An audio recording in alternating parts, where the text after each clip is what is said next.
Salut, c'est Rudy et je vous souhaite la bienvenue pour ce dernier épisode des Secrets du kayak. Après 2 ans et demi de podcast, il est temps pour moi de faire le bilan et de passer à la suite. Dans cet épisode, je vous explique qui je suis et pourquoi j'ai fait ce podcast. Je reviens également sur ma découverte du kayak, mon parcours, mes ambitions, mais aussi sur ce que j'ai appris, sur ce qui m'a surpris, mais aussi déçu. Enfin, je vous partage ce que sera la suite des aventures en espérant vous compter au rendez-vous. Bonne écoute. Bonjour à tous, alors moi c'est Arnaud, je retranscris depuis 1 an, 2 ans maintenant, Un peu plus de 2 ans. un peu plus de 2 ans, tous les podcasts par écrit sur le site Les Secrets du Kayak. Pour ceux qui savent pas, il y a la version écrite de chaque épisode. Et aujourd'hui, un épisode très spécial vu qu'on va inverser les rôles et je vais interviewer Rudy. Alors on commence par la question traditionnelle. Salut Rudy, comment ça va aujourd'hui? Ça va bien. Je sors d'une séance un peu difficile ce matin. Un bon 3 fois 15 minutes au seuil où on s'est pris avec un copain le vent de face presque toute la séance. Un petit vent tournant qui fait plaisir. T'aimes bien quand c'est difficile de toute façon. Mais bien sûr, plus c'est difficile, mieux c'est. Sinon, il n'y aurait pas d'intérêt. Cet épisode, au final, on aurait peut-être dû le faire en tout premier épisode pour lancer cette série de podcasts il y a 2 ans. Parce que là, tu vas nous dire qui es-tu. Donc, j'espère quand même que les gens ne vont pas apprendre qui tu es, parce qu'au bout de 2 ans, ce serait dommage quand même. Non, mais au bout de presque 3 ans. Presque 3 ans. Ça fait 2 ans et demi que le podcast existe. Ok.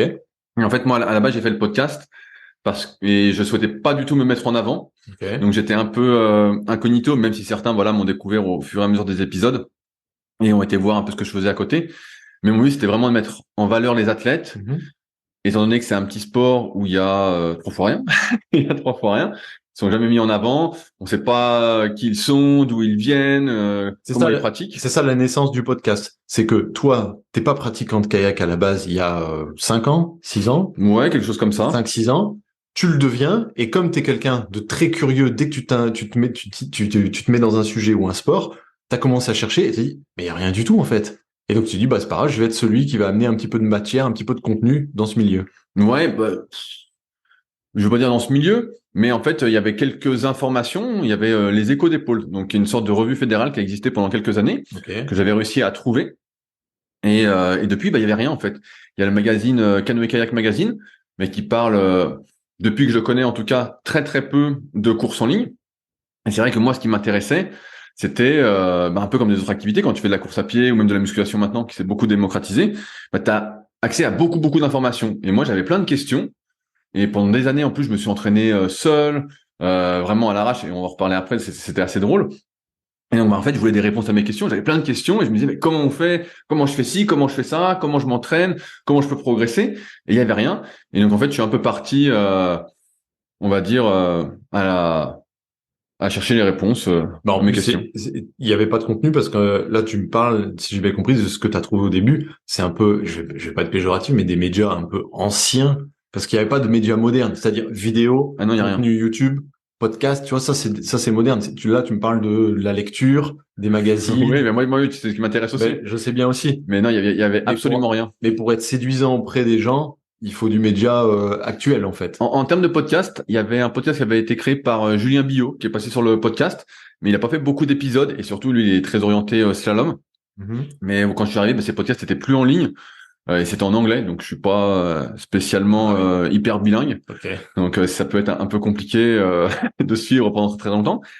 Depuis que j'ai lancé Secret du Kayak, j'ai découvert un podcast hongrois, mais je parle pas un mot d'hongrois, donc où il y a tous les champions qui passent, Balint, Kopas, Adam Varga, Danuta Kosak, qui sont passés et tout, mais bon, là le hongrois c'est un peu compliqué. Ouais. Et je crois qu'il y a un podcast, c'est pas néo-zélandais ou australien, pareil, j'ai oublié le nom, où pareil, mais ils ont pas fait beaucoup d'épisodes pour l'instant, où ils interviewent les champions. Donc moi ce qui m'intéressait vraiment, c'était l'entraînement. Voilà, je voulais savoir, et en même temps, j'appelais ça les secrets du kayak parce que je me disais, ma vraie question, c'est comment on devient, entre guillemets, champion olympique, comment on devient champion, comment on progresse, comment on atteint le meilleur niveau. Et c'est en ce sens que je me suis rapproché forcément au début, ce qui m'intéressait vraiment beaucoup, c'était qui se cache derrière les athlètes, quel est leur parcours. Ok. Et est-ce que tu peux déjà nous raconter tes débuts? Alors, je vais te poser la question, c'est déjà quel âge tu as? Parce que moi, quand je retranscris les podcasts, chaque fois, je dis, purée, il a pas demandé l'âge de l'interviewer, en fait. Et moi, ça m'intéresse. En fait, c'est la première chose. Je veux savoir à qui j'ai affaire. À un ancien, à un actuel, à un petit jeune. Je veux savoir qui déjà. Donc, quel âge tu as, toi? Je vais avoir 36 ans cette année. 36 ans cette année. T'as posé les fesses dans un kayak à quel âge? La première fois? Je sais plus, c'est 2015 ou 2016. Oui. Sam, dont on reparlera. Oui, c'est ça. Je crois que c'est 2015. Mais donc voilà, 36 ans. Tu m'as demandé de me présenter, je ne me suis pas présenté. Donc, je vais revenir un petit peu là-dessus. Donc, souvent, ce que je dis, pour faire simple, c'est que je suis un passionné qui cherche des réponses à ces questions.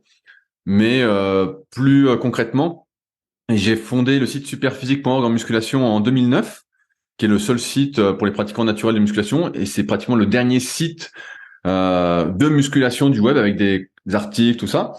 Donc, le site a très, très vite marché, puisque moi, j'ai commencé la musculation en 2001. Donc, j'avais pas encore 14 ans.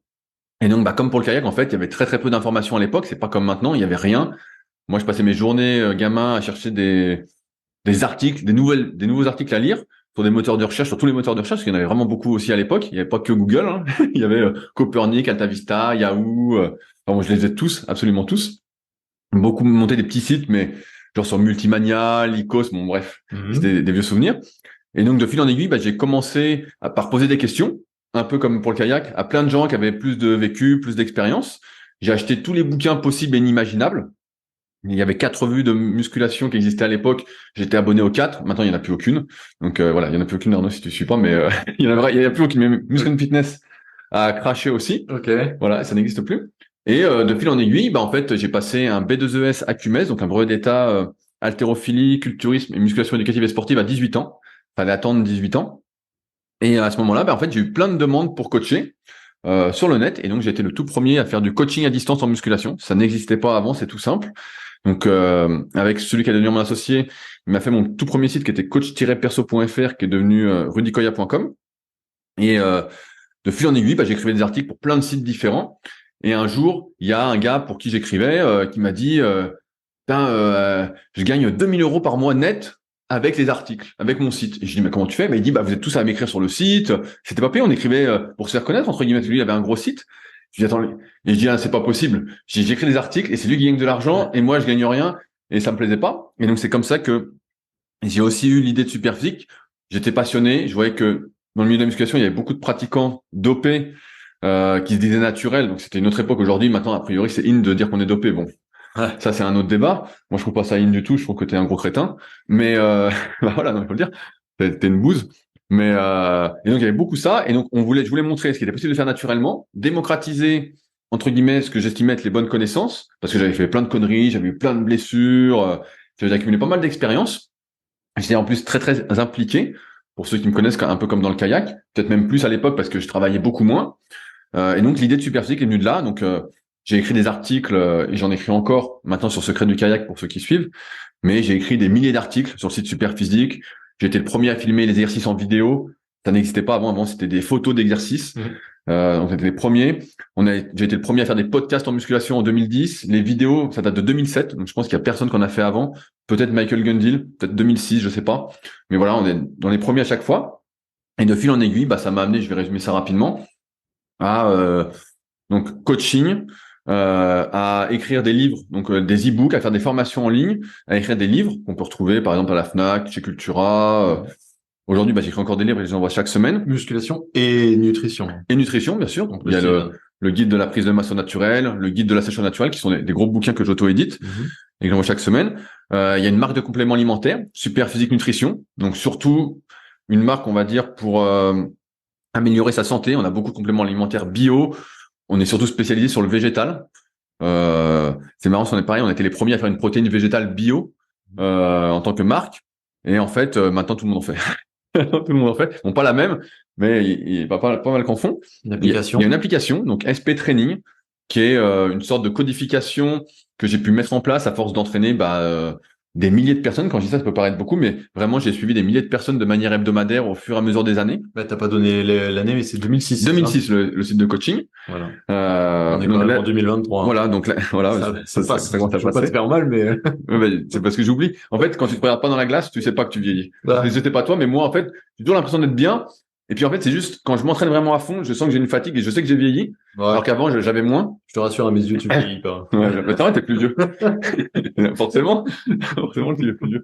Mais, et donc ça, donc il y a une application SP Training, voilà, qui va vous dire quoi faire à chaque séance, mais qui est plus réservée aux pratiquants en musculation qui veulent progresser, pas perdre de temps. Donc c'est une super appli, qui cartonne aussi. Et puis, il y a également ma salle de musculation, le Superphysique Gym, donc à proximité d'Annecy. Il y en a certains d'entre vous qui sont déjà venus s'y entraîner, et c'est toujours avec plaisir. qui est une salle un peu privative, qui est pas ouverte au public, qui est un peu comme le Fight Club que pour les gens motivés, que j'aime bien, voilà, ou qu'on des points en commun avec moi. Et il y a la Villa Superphysique aussi, parce que c'est là où j'habite. C'est une énorme maison, un énorme projet que j'avais quand j'étais gamin. Et en fait, ça s'est concrétisé à un moment. Et j'accueille les gens, pareil, qui suivent un peu mon travail par rapport à ça. Donc, quand ils veulent, je loue une chambre ou 2 chambres. Et c'est histoire de, entre guillemets, c'est une sorte de Airbnb plus, on va dire, humain. Et histoire également d'échanger, de passer du temps ensemble pour refaire le monde, pour discuter de sujets qui nous intéressent de manière commune.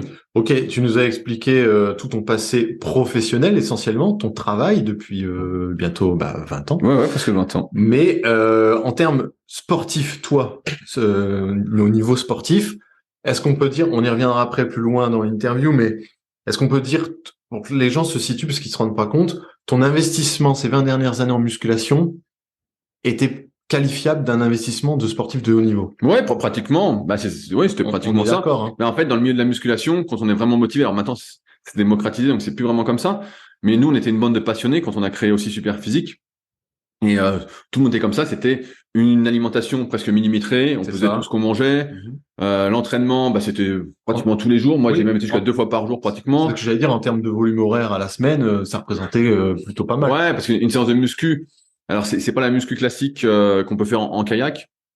Enfin, des fois, il y en a qui ont été surpris quand ils me voyaient m'entraîner que j'étais encore à fond muscu. Ça n'a rien à voir. C'était beaucoup plus de volume d'entraînement que ce que font la plupart des sportifs en musculation, en complément de leur activité. Mais ouais, ça ressemblait, avant une séance classique, c'était presque 3 heures, quoi. 3 heures en étant sympa. 4 fois par semaine. Ouais, 4, 5 fois. Genre même 5 fois quand tu étais plus jeune. Ouais, plus jeune, j'ai été jusqu'à 9 séances, mais plus courtes, genre d'1 heure, 1 heure et demie. Okay. Vraiment à être à fond. Et puis c'était une hygiène de vie vraiment, donc pas d'écart alimentaire comme on peut voir maintenant, c'est la mode, les cheat meals et tout. Mais vraiment, il y a des années où voilà, j'ai vraiment fait 0 écart, j'étais à fond. C'était entraînement, boulot entre guillemets.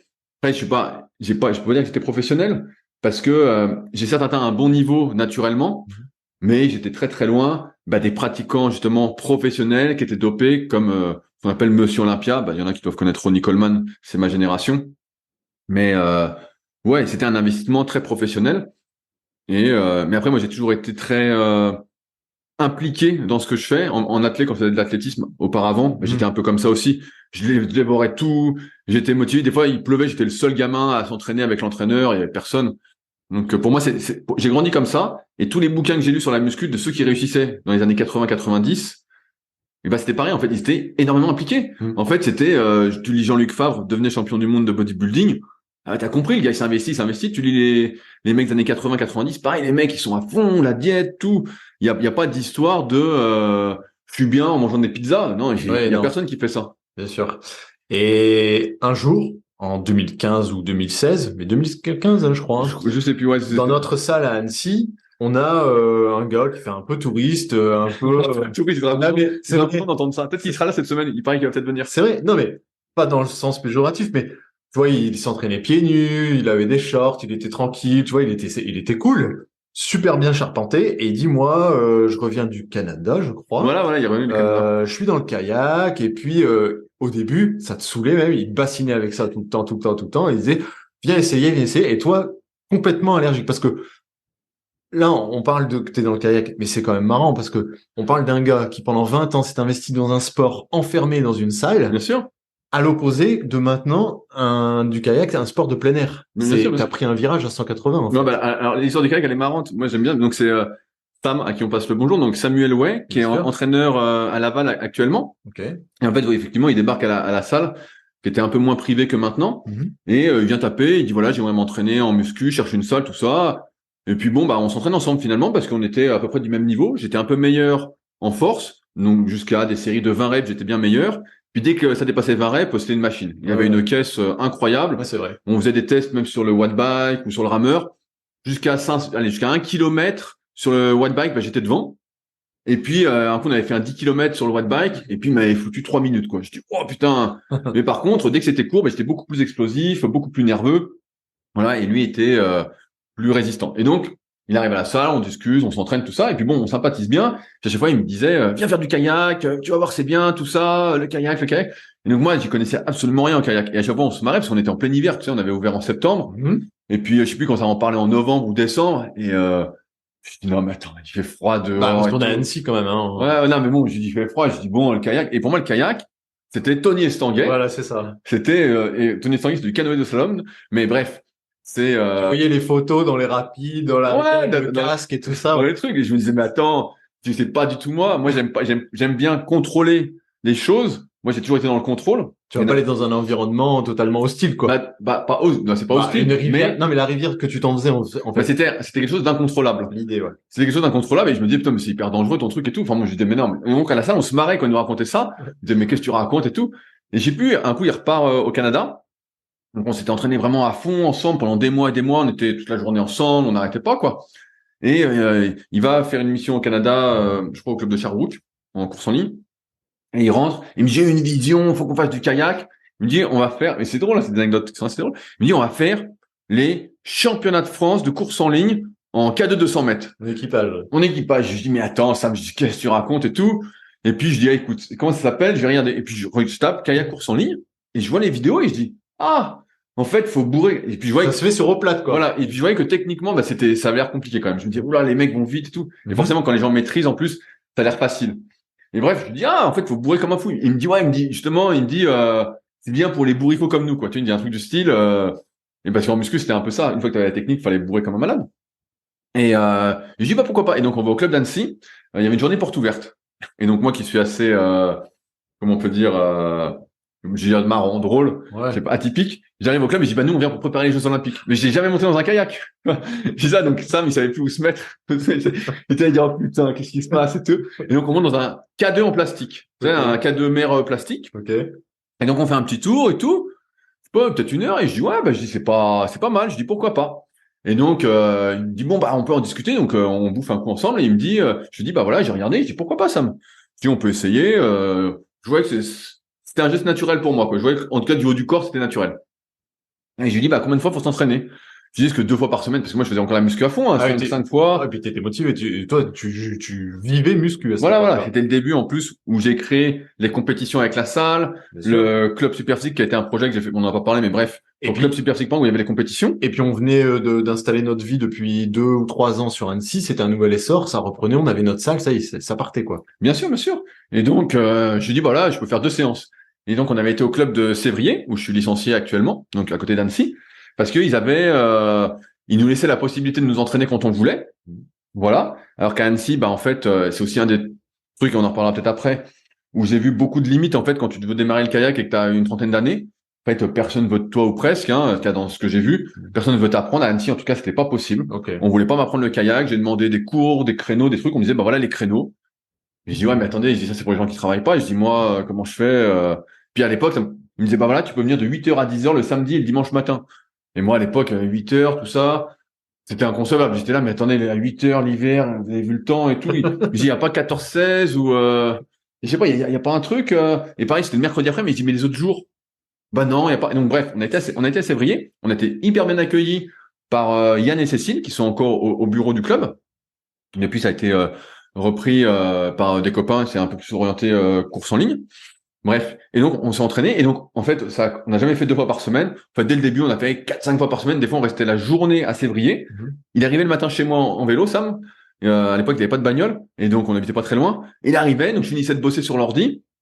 Donc, tout ce qui est coaching en ligne, les articles, tout ça. On allait à Sévrier, on s'entraînait. Donc, j'ai commencé en kayak plastique, Ouais, parce que j'allais dire, t'avais pas d'embarcation. Donc, tu faisais comment? Kayak plastique. Tu prenais on a pris une licence à Sévrier. Kayak plastique pendant un moment. Okay. Et ensuite, une fois qu'on avait kayak plastique et que ça allait, eux, ils avaient un surf ski débutant. Okay. Donc, parce qu'à Annecy, il faut savoir, pour ceux qui sont jamais venus, que j'ai commencé, ça devait être avril, quelque chose comme ça. Mais en fait, il y a beaucoup de bateaux moteurs. Ah oui. Et donc, et s'il y a pas de bateaux moteurs, vous avez plus d'une chance sur 2 que le lac soit démonté parce que il y a le vent qui se lève et le lac est grand et vraiment, c'est dans tous les sens. J'en parlais encore avec Étienne et Quentin, donc Étienne Hubert et Quentin Bonnetin qui ont fait du kayak à Annecy la semaine dernière. Et ils me disent, putain, le vent s'est levé, heureusement qu'on n'était pas avec des jeunes, pas très stables. Mais je dis, ouais, moi je sais que c'est l'enfer. Bref. Et donc surf ski, parce que à Annecy, beaucoup de personnes sont en surf ski, tu tombes, tu remontes, voilà. Et donc, ils avaient un surf ski débutant, et donc j'ai commencé comme ça, donc avec des pagaies vraiment très très grosses. Je me souviens, Sam, il avait que des grosses pagaies à l'époque. Sam, il naviguait en quoi d'ailleurs?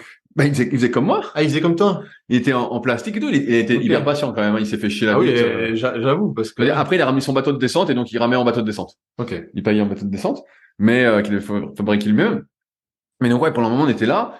Ensuite, quand j'ai bien progressé dans ce bateau-là, qui était un Oscar de chez Vajda, un 56, que le club a toujours, pour la référence, on a été voir Jean-Pierre de M5 France, qui à l'époque vendait des kayaks, je crois qu'il en vend plus, de la marque Vajda. Et donc, il nous avait prêté un bateau. C'est à Douchard? À Doussard, Ah, le exactement. gars à Douchard, ouais. Jean-Pierre. Et je crois maintenant, il fait plus ça, mais bref. M5 France, pour ceux qui veulent aller voir. Il fait d'autres choses intéressantes. Et il nous avait prêté un bateau en échange qu'on lui commande un bateau neuf. Et donc, on avait commandé un bateau de course en ligne. Sam était hyper confiant, il dit ouais c'est bon et tout. Sauf qu'à l'époque, et franchement, je faisais des séries à 8 km/h, hein. 10, allez, 11 des fois, bon, c'était avec de la chance, hein. Bon bref, tu disais ouais, on était vraiment concentré sur la technique du haut, bien, mais enfin bon. Mais c'était un individuel hein, que vous avez commandé. Ouais, un individuel. C'était pas On avait commandé un Vajda supersonique. Ok. Un supersonique parce qu'à l'époque, je connaissais rien. Et il y avait un supersonique Cyril Carré.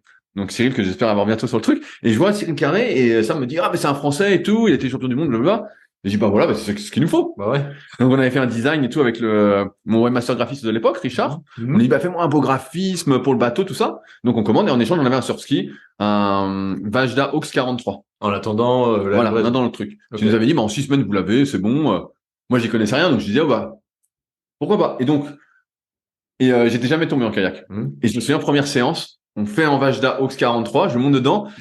Dans celui de près. Ouais, dans celui de près. Et je dis à Sam, jamais je tomberai, c'est impossible et tout. Et là, je fais 50 mètres et paf, dans l'eau. Ouais, ça commence bien. Oh, je dis putain. Et je suppose, ça va, l'eau était chaude, on était en juin. Je dis, ah ouais, je dis là, et j'ai passé cette première séance, je crois que j'ai fait que tomber. Parce que le bateau, il y avait une grosse différence entre un 56 et un 43 pour ceux qui connaissent, bah, là, les kayakistes qui m'écoutent, ouais. Ça leur parle, mais entre 56 cm, c'est plat, et 43, c'est instabilité 3 à peu près. Sur une échelle de combien? Ça dépend des marques, mais sur 5. Ok. Donc c'est stabilité 3, c'est l'équivalent d'un bateau master course en ligne. Bah, surtout pour un débutant. Alors, on rappelle que là, tu nous parles. J'avais 2 mois, Ouais, tu nous parles d'histoire de 2 mois de kayak. Ok. 2 mois, voilà. Et on fait ça. Et là, putain, j'ai passé pas mal de temps dans l'eau. Franchement, là, j'allais au milieu et donc, j'étais tellement motivé. En plus des séances avec Sam, bah, j'en rajoutais des séances. J'en faisais plein. J'allais tout seul au club de Sévrier où je mettais 35-40 minutes pour y aller quand même. Ouais, et j'en rajoutais. Mais c'était des séances, en fait, patauge, quoi. C'était, t'essayes de pas tomber, t'essayes de pas gailler, t'y vas. Il y a pas beaucoup de navigation, quoi. Et ouais, il y avait pas. Et donc ouais, ça a duré un petit moment. J'avais fait une petite vidéo motivation où on voit faire du kayak. Ah oui. Pour mon DVD, j'avais sorti un DVD d'entraînement qui est toujours disponible sur mon site rudicoya.com. Ensuite, tu te fais livrer du bateau commandé. Eh ben non, voilà, c'est là que ça a merdé. Ah. Donc il y a 2 choses qui sont passées. C'est qu'entre-temps, on est parti avec Sam, il a dit bah on va aller voir les championnats de France. On a été à Gérardmer. Dans les Vosges. On a été à Gérardmer, on a été voir le championnat de France. Et donc moi j'étais encore en truc et il m'a fait tester un Viper 46. Donc qui est un Hello Viper 46, un bateau débutant. Voilà. Stabilité 4. Donc plus large que 43 si je me réfère. Ouais, après la forme peut changer mais voilà. D'accord. Mais ça se valait. En stabilité, c'était même un peu plus stable. Et bref, j'essaye. Mais avec des conditions, putain, il y avait du vent, vraiment, c'était des conditions dégueulasses. Hein. En plus, il faisait pas chaud. Bon, bref, mais ça va. Tu vois, j'essaye, je dis bon bah ouais, ça pourrait aller. Bref, et donc on voit les courses. On voyait mal et tout. Et on voit les courses. Et K2 200, on voit les temps. Sam, il avait un truc dans sa tête. Et là, les mecs font, je sais plus, 36, 37, 38 secondes, quoi. Et moi, dans ma tête, je me dis bah nous, avec de l'entraînement, j'en étais pas là, mais je me disais bah je sais plus ça dans sa tête, c'était ouais, si on fait 40 ou 41, ça va le faire et tout. Et là, on voit le temps de la finale A, parce qu'il y a la finale A, finale B, des fois finale C, tout ça.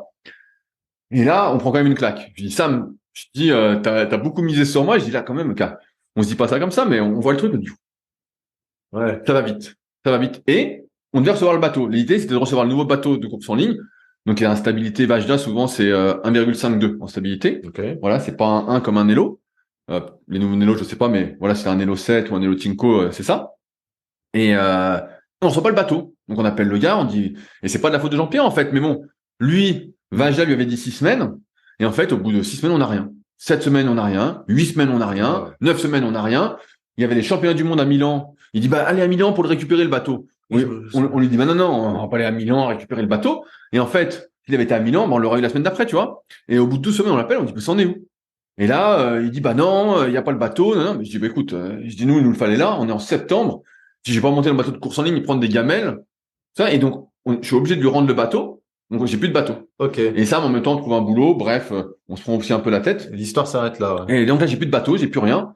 Et je peux plus faire de kayak. Ok. Là, je suis roulé, j'ai plus rien. Sauf que tu t'es pris au jeu, t'es un peu mordu et tu te dis finalement ça me plaît. Bah après, ce qui se passe, c'est que comment l'été d'après, j'ai plus de bateau. Ça, mais je sais plus où il était, mais voilà, je sais même pas s'il faisait du bateau, s'il était pas parti bosser ailleurs. Et je me dis, bah tiens, j'aimerais bien en refaire. Et puis je vais sur le bon coin, et je tape surski, je me dis, bah il me faut un surski. Il n'y avait pas beaucoup de ventes à l'époque. Aujourd'hui, il y a quand même beaucoup plus d'occasions sur le bon coin en surski. Okay. Et donc je trouve un gars sur Annecy qui vend un surski un peu débutant, un Hawks 52. Donc voilà, super finition, 12 kilos, jaune et noir. J'ai dit, bon, bah, je le prends, voilà. 1800 balles quand même, hein, mais bon, il coûtait 3609. Hein. Okay. Et donc je dis, bah c'est cool. Et donc je fais ça à Annecy. À l'époque, j'étais sur Annecy. Et je dis, bah ok, Annecy, on va faire le bateau. Et donc bah avec ça, je suis jamais tombé et je faisais les trucs. Puis je dis, bon, bah, j'aimerais bien quand même récupérer celui que j'avais, un Hawks 43. Sauf que Jean-Pierre, entre-temps, avait changé de marque. Parce qu'il a vu qu'avec Vajda, il y avait plein de galères. Okay. Et donc il est passé, c'est une autre marque. J'avais pas testé, mais bref, moi je voulais le Vajda Hawks 43. Et donc je trouve un gars qui vend le Vajda Hawks 43, pas loin et tout, et qui me l'amène. Et voilà, bah, c'était pas la même construction, il était beaucoup plus lourd. C'était un 18 kilos, donc normalement ça fait 12. Le poids réglementaire en course c'était 12, mais bon bref, c'était un 18 kilos. Et je dis bah je le prends. Mais en fait, je vais pas plus vite avec qu'avec le 52. Okay. Donc c'est un 43, mais comme il était beaucoup plus long, j'avais un 12 kilos et là un 18. Et comme il était beaucoup plus long, le 52, il faisait 5 mètres 20 de long, comme un course en ligne. Et le Vajda, il faisait 6 mètres 40 pour 18 kilos, mais sur 43. Et donc, je pense qu'il y avait plus de surface mouillée au contact de l'eau. Et comme il faisait 18 kilos, en plus, le temps de le lancer, bon, c'était la galère. Bref. Et donc, je suis pas meilleur, mais là, à ce moment-là, j'en ai deux. Et je propose à un copain de faire avec moi. Je dis, bah voilà, tiens, fais et tout. Et bah donc mon pote Bernard. Et donc, on est deux à faire, mais on fait que l'été. Et en fait, on est comme deux cons, parce qu'au on regarde des vidéos. Moi, je regarde pas mal de vidéos, comme je disais, j'étais impliqué. Et en fait, on regarde, on essaye de faire pareil, mais en fait, on fait rien, quoi. Tu sais, on est là, on se promène. Et donc, notre truc, c'était, on part d'Albigny, donc c'est une plage, on était au club de voile. Ça, on avait réussi à négocier avec le club de voile qui était vachement sympa. Comme quoi, on pouvait poser les bateaux, parce qu'à Annecy, on pouvait pas poser les bateaux. À Sévrier, bah voilà, on pouvait pas poser de bateau non plus, il y avait pas de place à l'époque, en tout cas. Et donc, on est au club de voile, on pose les bateaux, et donc on partait du club de voile d'Annecy-le-Vieux, on allait jusqu'à Sévrier, et on revenait. C'était notre balade du samedi, du dimanche, l'été, et des fois, on faisait une petite séance en fin de journée, genre le mercredi, quand c'était l'été. Mais chacun votre tour, parce que vous avez non, il y avait deux bateaux. Ah, j'avais le 52 que j'avais gardé, et le 43. D'accord. Et donc, on faisait ça à 8-9 km/h. Et puis à chaque fois, on disait, on aimerait bien progresser quand même, tu sais, on est comme deux cons. Ouais, mais voilà, vous aviez personne en face à face pour vous expliquer les choses. Absolument personne. Donc, on regardait des vidéos, et puis dès que je voyais des trucs sur les réseaux, tu vois, j'écrivais aux athlètes, voilà, et j'essaie de poser des questions. Ouais. Mais bon, en fait, tant que le kayak, faut vraiment vivre les choses pour les comprendre. La théorie, c'est bien, mais voilà. Et personne. Et puis des fois, on croisait des gens du club d'Annecy, tout ça, et puis tiens, vous voulez pas nous dire nanana, tout ça. Et puis en fait, tout le monde s'en foutait, quoi. Ouais. Tu sais, personne t'apprend. Ben, en même temps, c'est pas leur boulot, c'est pas leur truc. Eux, ils en font depuis un moment. Ils ont pas de temps à te consacrer, ils te connaissent pas. Voilà. Donc en fait, et puis après, avec mon pote Bernard, ben en fait, on s'est dit. Je connaissais avec Bellet, j'avais été une fois avec Sam pour faire des chronos. J'avais dit, mais Sam, c'est là qu'il faut être pour progresser. Il n'y avait pas de vent, on a eu des conditions exceptionnelles. Oui, parce que c'est plus petit, tout ça, ouais. Voilà, et puis il n'y a pas de bateau moteur là-bas. Du moins, pas à plus de 10 km/h. Ok. Ah, ça change quand même. Ouais, il n'y a pas de ski nautique, il n'y a pas tout ça. Donc, et donc après, ce qu'on faisait, c'est que l'été, comme Annecy c'était démonté, avec les bateaux, les skis nautiques, les gros bateaux, les vagues, le vent, bref, l'enfer, et on allait avec Belette. Et donc, on a fait pendant des années que l'été, avec Belette, samedi, dimanche, 8 km matin, 8 km l'après-midi. Des fois, on était tout seul sur la plage tellement il faisait mauvais. On faisait notre truc à 8-9 km/h, quoi. Comme deux cons, on était là. Puis bon, après, des fois, on faisait des séances un peu plus rapides. Quand ça commençait à se former un peu, on faisait 2 fois 10 fois 1 minute sur une. Voilà, on faisait ça. On faisait surtout ça en accélérant et sinon, on se promenait. Donc là, on est sur 2017, 2018. Ouais, on est 2016 encore, 2016, 2017 aussi. Et 2017, je pars en Nouvelle-Zélande avec un copain. Exact. Et donc dans un gros club, l'Arava Club à Christchurch, qui est vraiment, j'arrive et putain, c'est un gros club et tout, il y avait je sais pas 150 bateaux hein. Et j'avais écrit auparavant, je dis voilà, au gars, je lui ai dit est-ce que tu peux me donner des cours tout ça, il me dit ouais bien sûr tout. Et puis en fait quand j'arrive, il m'a donné 0 cours. Ouais. On avait absolument rien à foutre. Après je comprends aussi hein. T'as un gars qui arrive, il est motivé tout ça. Puis bon, eux, c'était les horaires en plus, moi qui ça m'arrangeait pas du tout. Enfin, bon, ça n'en est pas du tout. T'étais sur place combien de temps déjà? Un mois. Un J'étais mois. un mois à Christchurch et une semaine à Auckland. Donc t'en as loué un, t'as navigué tout seul. Ben non, en fait, je me suis inscrit au club pour le mois. Ouais. Et en fait, j'ai pris un bateau pour faire. Ouais. Voilà. Mais sauf que comme j'y connaissais rien, ben, j'ai pas fait grand-chose. Par contre, là-bas, j'ai découvert les ergomètres. Donc, ils avaient un kayak pro et un Veba. Et donc là, ce qu'il faut savoir, c'est que le bassin de l'Arava Club, il y a des algues, mais à crever. Okay. Vraiment, c'est l'enfer. Tu mets la pagaie dans l'eau, il y a que ça, que des algues, des algues. Et donc, tu vois que t'as, je sais pas comment ça s'appelle, la machine qui passe pour couper les algues. Okay. Pour pas que ça dépasse de l'eau, mais pour te dire, hein. Ouais. Et donc, elle passe presque tous les jours, quoi. Mais moi, c'est l'enfer. Et donc, je fais beaucoup d'ergo. Et j'aime bien l'ergo, tu vois, je vois que c'est bien et tout. Et quand je rentre en France, mais entre-temps, je raconte une anecdote, je vais à Auckland une semaine. Et je vois à Auckland le North Shore Club où s'entraînent les meilleurs kayakistes néo-Z. Ouais, je dis, putain, mais j'y vais. J'y vais tout de suite. Et on y va et tout à pied avec mon pote qu'on pouvait plus, Pascal. Et on arrive, en fait. Et comme c'était la semaine de Noël, c'était du 24 au 31, fermé. Et là, je vois le truc, ils avaient un tout petit bassin, mais pareil, il y en a qui peuvent rêver et tout, se dire, ah ouais, les néo-Z, tout ça. Mais là, ce bassin d'entraînement est minuscule. Il fait pas 2 kilomètres de long, hein. Okay. Minuscule. Et en plus, il était vanté. Oh là là, c'était l'enfer, hein. Franchement, t'étais là, tu dis, oh, c'est là qu'ils font du kayak. Tu dis, c'est peut-être pour ça qu'ils sont bons. ouais, je Parce sais. qu'ils s'entraînent dans des conditions hard. Après, il y a d'autres lacs qui sont mieux, hein. Mais c'est vrai que là, tu te dis, oh là là là là, c'est pas terrible. Bon, bref. Mais je rentre en France et je dis, bah, l'ergo, c'est super. Et donc là, bah, je contacte des marques et tout. Et Kayak Pro, donc Grayson Bourne, me répond, j'en ai en stock. Et puis j'avais déjà pas mal d'abonnés sur les réseaux. C'est pas mal connu, donc j'ai pas donné de chiffres, mais en gros, Superphysique, le site, rapidement, a fait entre 15 et 30 000 visites par jour. Visiteurs uniques. Ah oui. Donc c'est quand même un gros site. En aparté, moi, tu me dis si je me trompe, je crois savoir pourquoi ça te plaît tout de suite l'ergo, parce que l'ergo, c'est chiffré. Et toi, tu viens de la muscu où il y a des chiffres partout. Des kilos, des reps, des séries, des temps de repos, des chronomètres. Bien sûr. Et toi, t'aimes bien les repères, en fait. Ah, bien sûr. Tout est calculé à l'avance, il y a aucune place au hasard. Et donc, forcément, quand tu arrives sur un ergo, là, tu dis, ah oui, là, je peux mesurer une réelle progression. Ah, bien sûr, bien sûr. Et donc, on se prend au jeu avec mon pote Bernard. Et pendant des années, tous les hivers, je suis un peu long, je suis désolé, mais je raconte, mais on se met tarif sur l'ergo. 3 fois par semaine, on fait de l'ergo.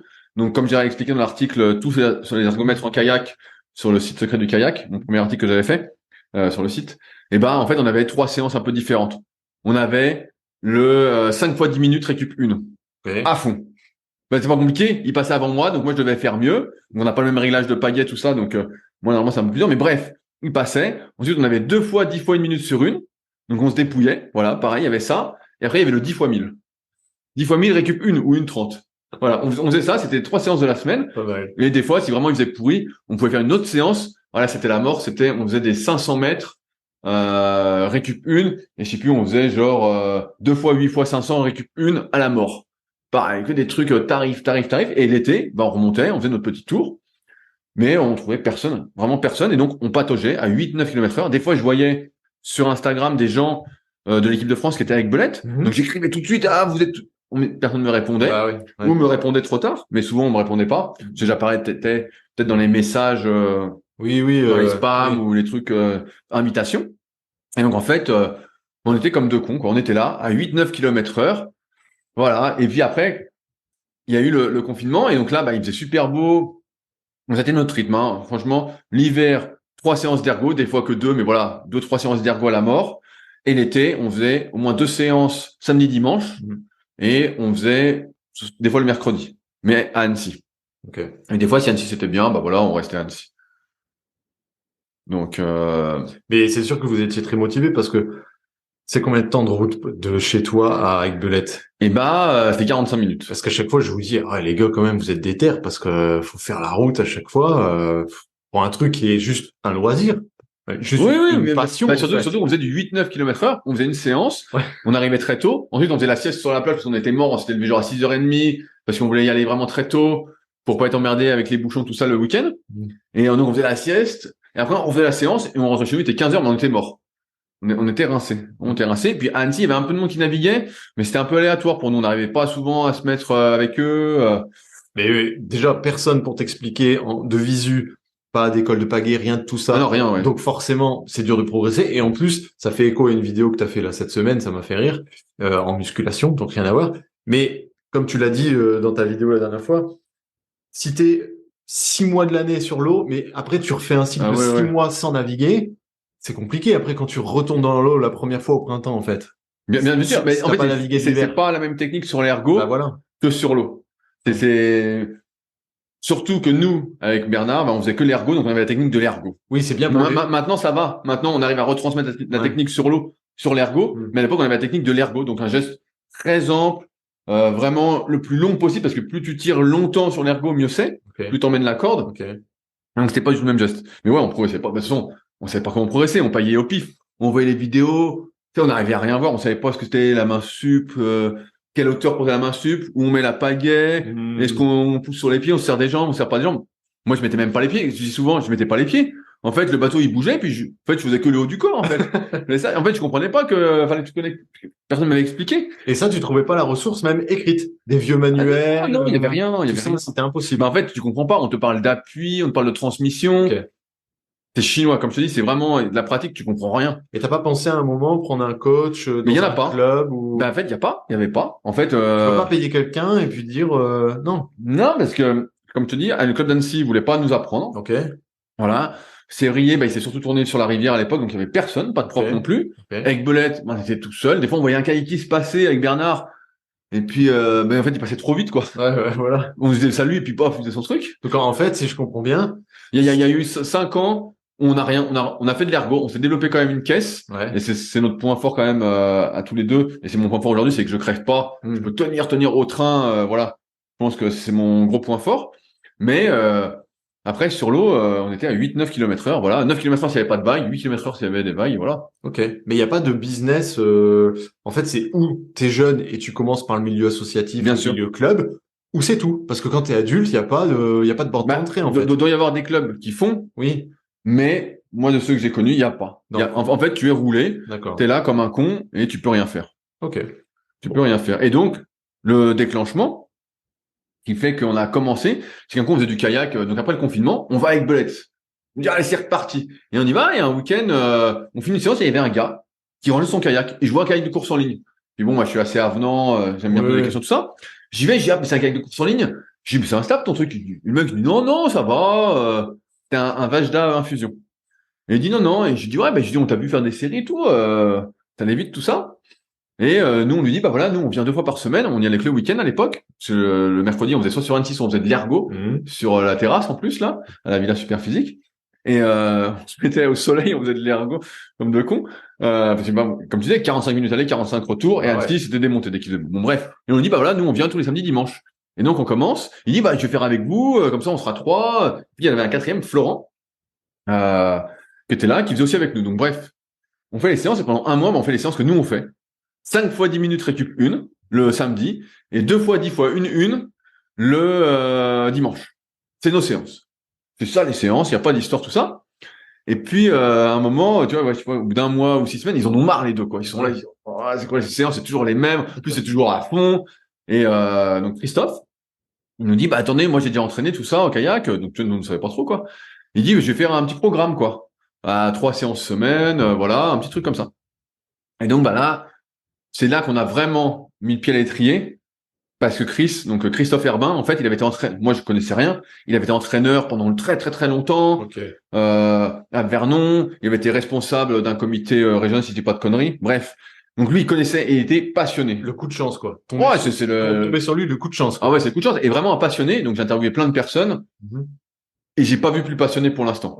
J'ai pas vu. Il peut me raconter des courses de 1992 en détail. Qui a gagné ça. Il a fait 3 ou 4 Jeux Olympiques en tant que spectateur pour le kayak, donc il se déplace pour le kayak exprès.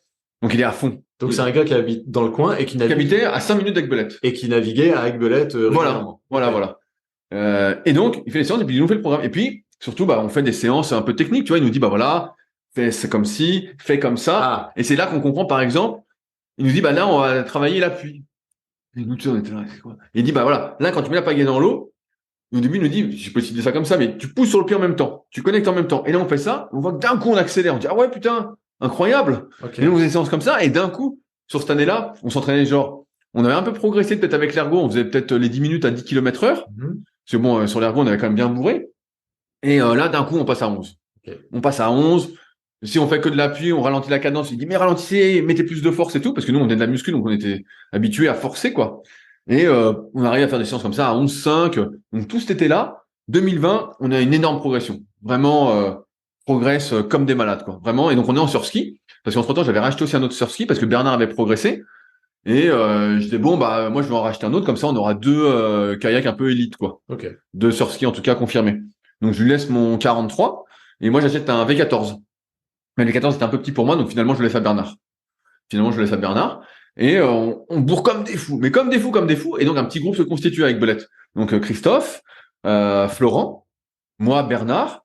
Et puis il y en avait qu'on avait rencontré à Annecy, deux plus anciens. Donc Didier, qui a maintenant la soixantaine, mais qui est une machine cardiaquement, ouais, il nous crève, quoi. Il est infatigable à 69, vraiment c'est une machine. Et sa femme, Coudi, donc Claudie, son nom c'est Coudi. Et pareil, à l'époque, je l'avais connu quand elle avait 50 ans, elle avait un bateau, un Zastera Master, qu'elle a toujours. Là, elle a 55 ans. Et tu dis, putain, mais c'était comme ça, 55 ans, génial, quoi. Et donc, ils nous réunissaient des fois pour des séances. Donc, on était 6 sur l'eau, quoi. Ah, c'est cool, ça. Et donc, on était tous à peu près pareil. Donc, il y a Chris qui faisait semblant de forcer. Voilà, mais il se réservait bien, hein. Voilà. Mais nous, on forçait comme des fous. Et donc, avec Didier, Coudi, bah là, elle était un peu rentrée, mais pas si loin derrière, quand même, hein, parce qu'elle allait vite. Bernard et tout, on fait des super séances, quoi. Vraiment, cet été-là, on progresse comme des fous. Des fois, il y a des gars qui arrivent.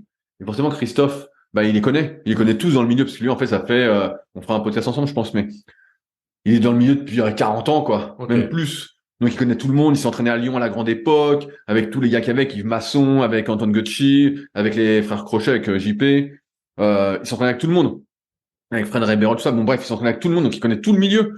Et, un coup, je me souviens, on fait une séance, il avait des bouquins, Chris, et il me passe Danger Zone. Et j'ai le bouquin, donc c'est un super bouquin, c'est ce qui m'a donné l'idée du podcast aussi.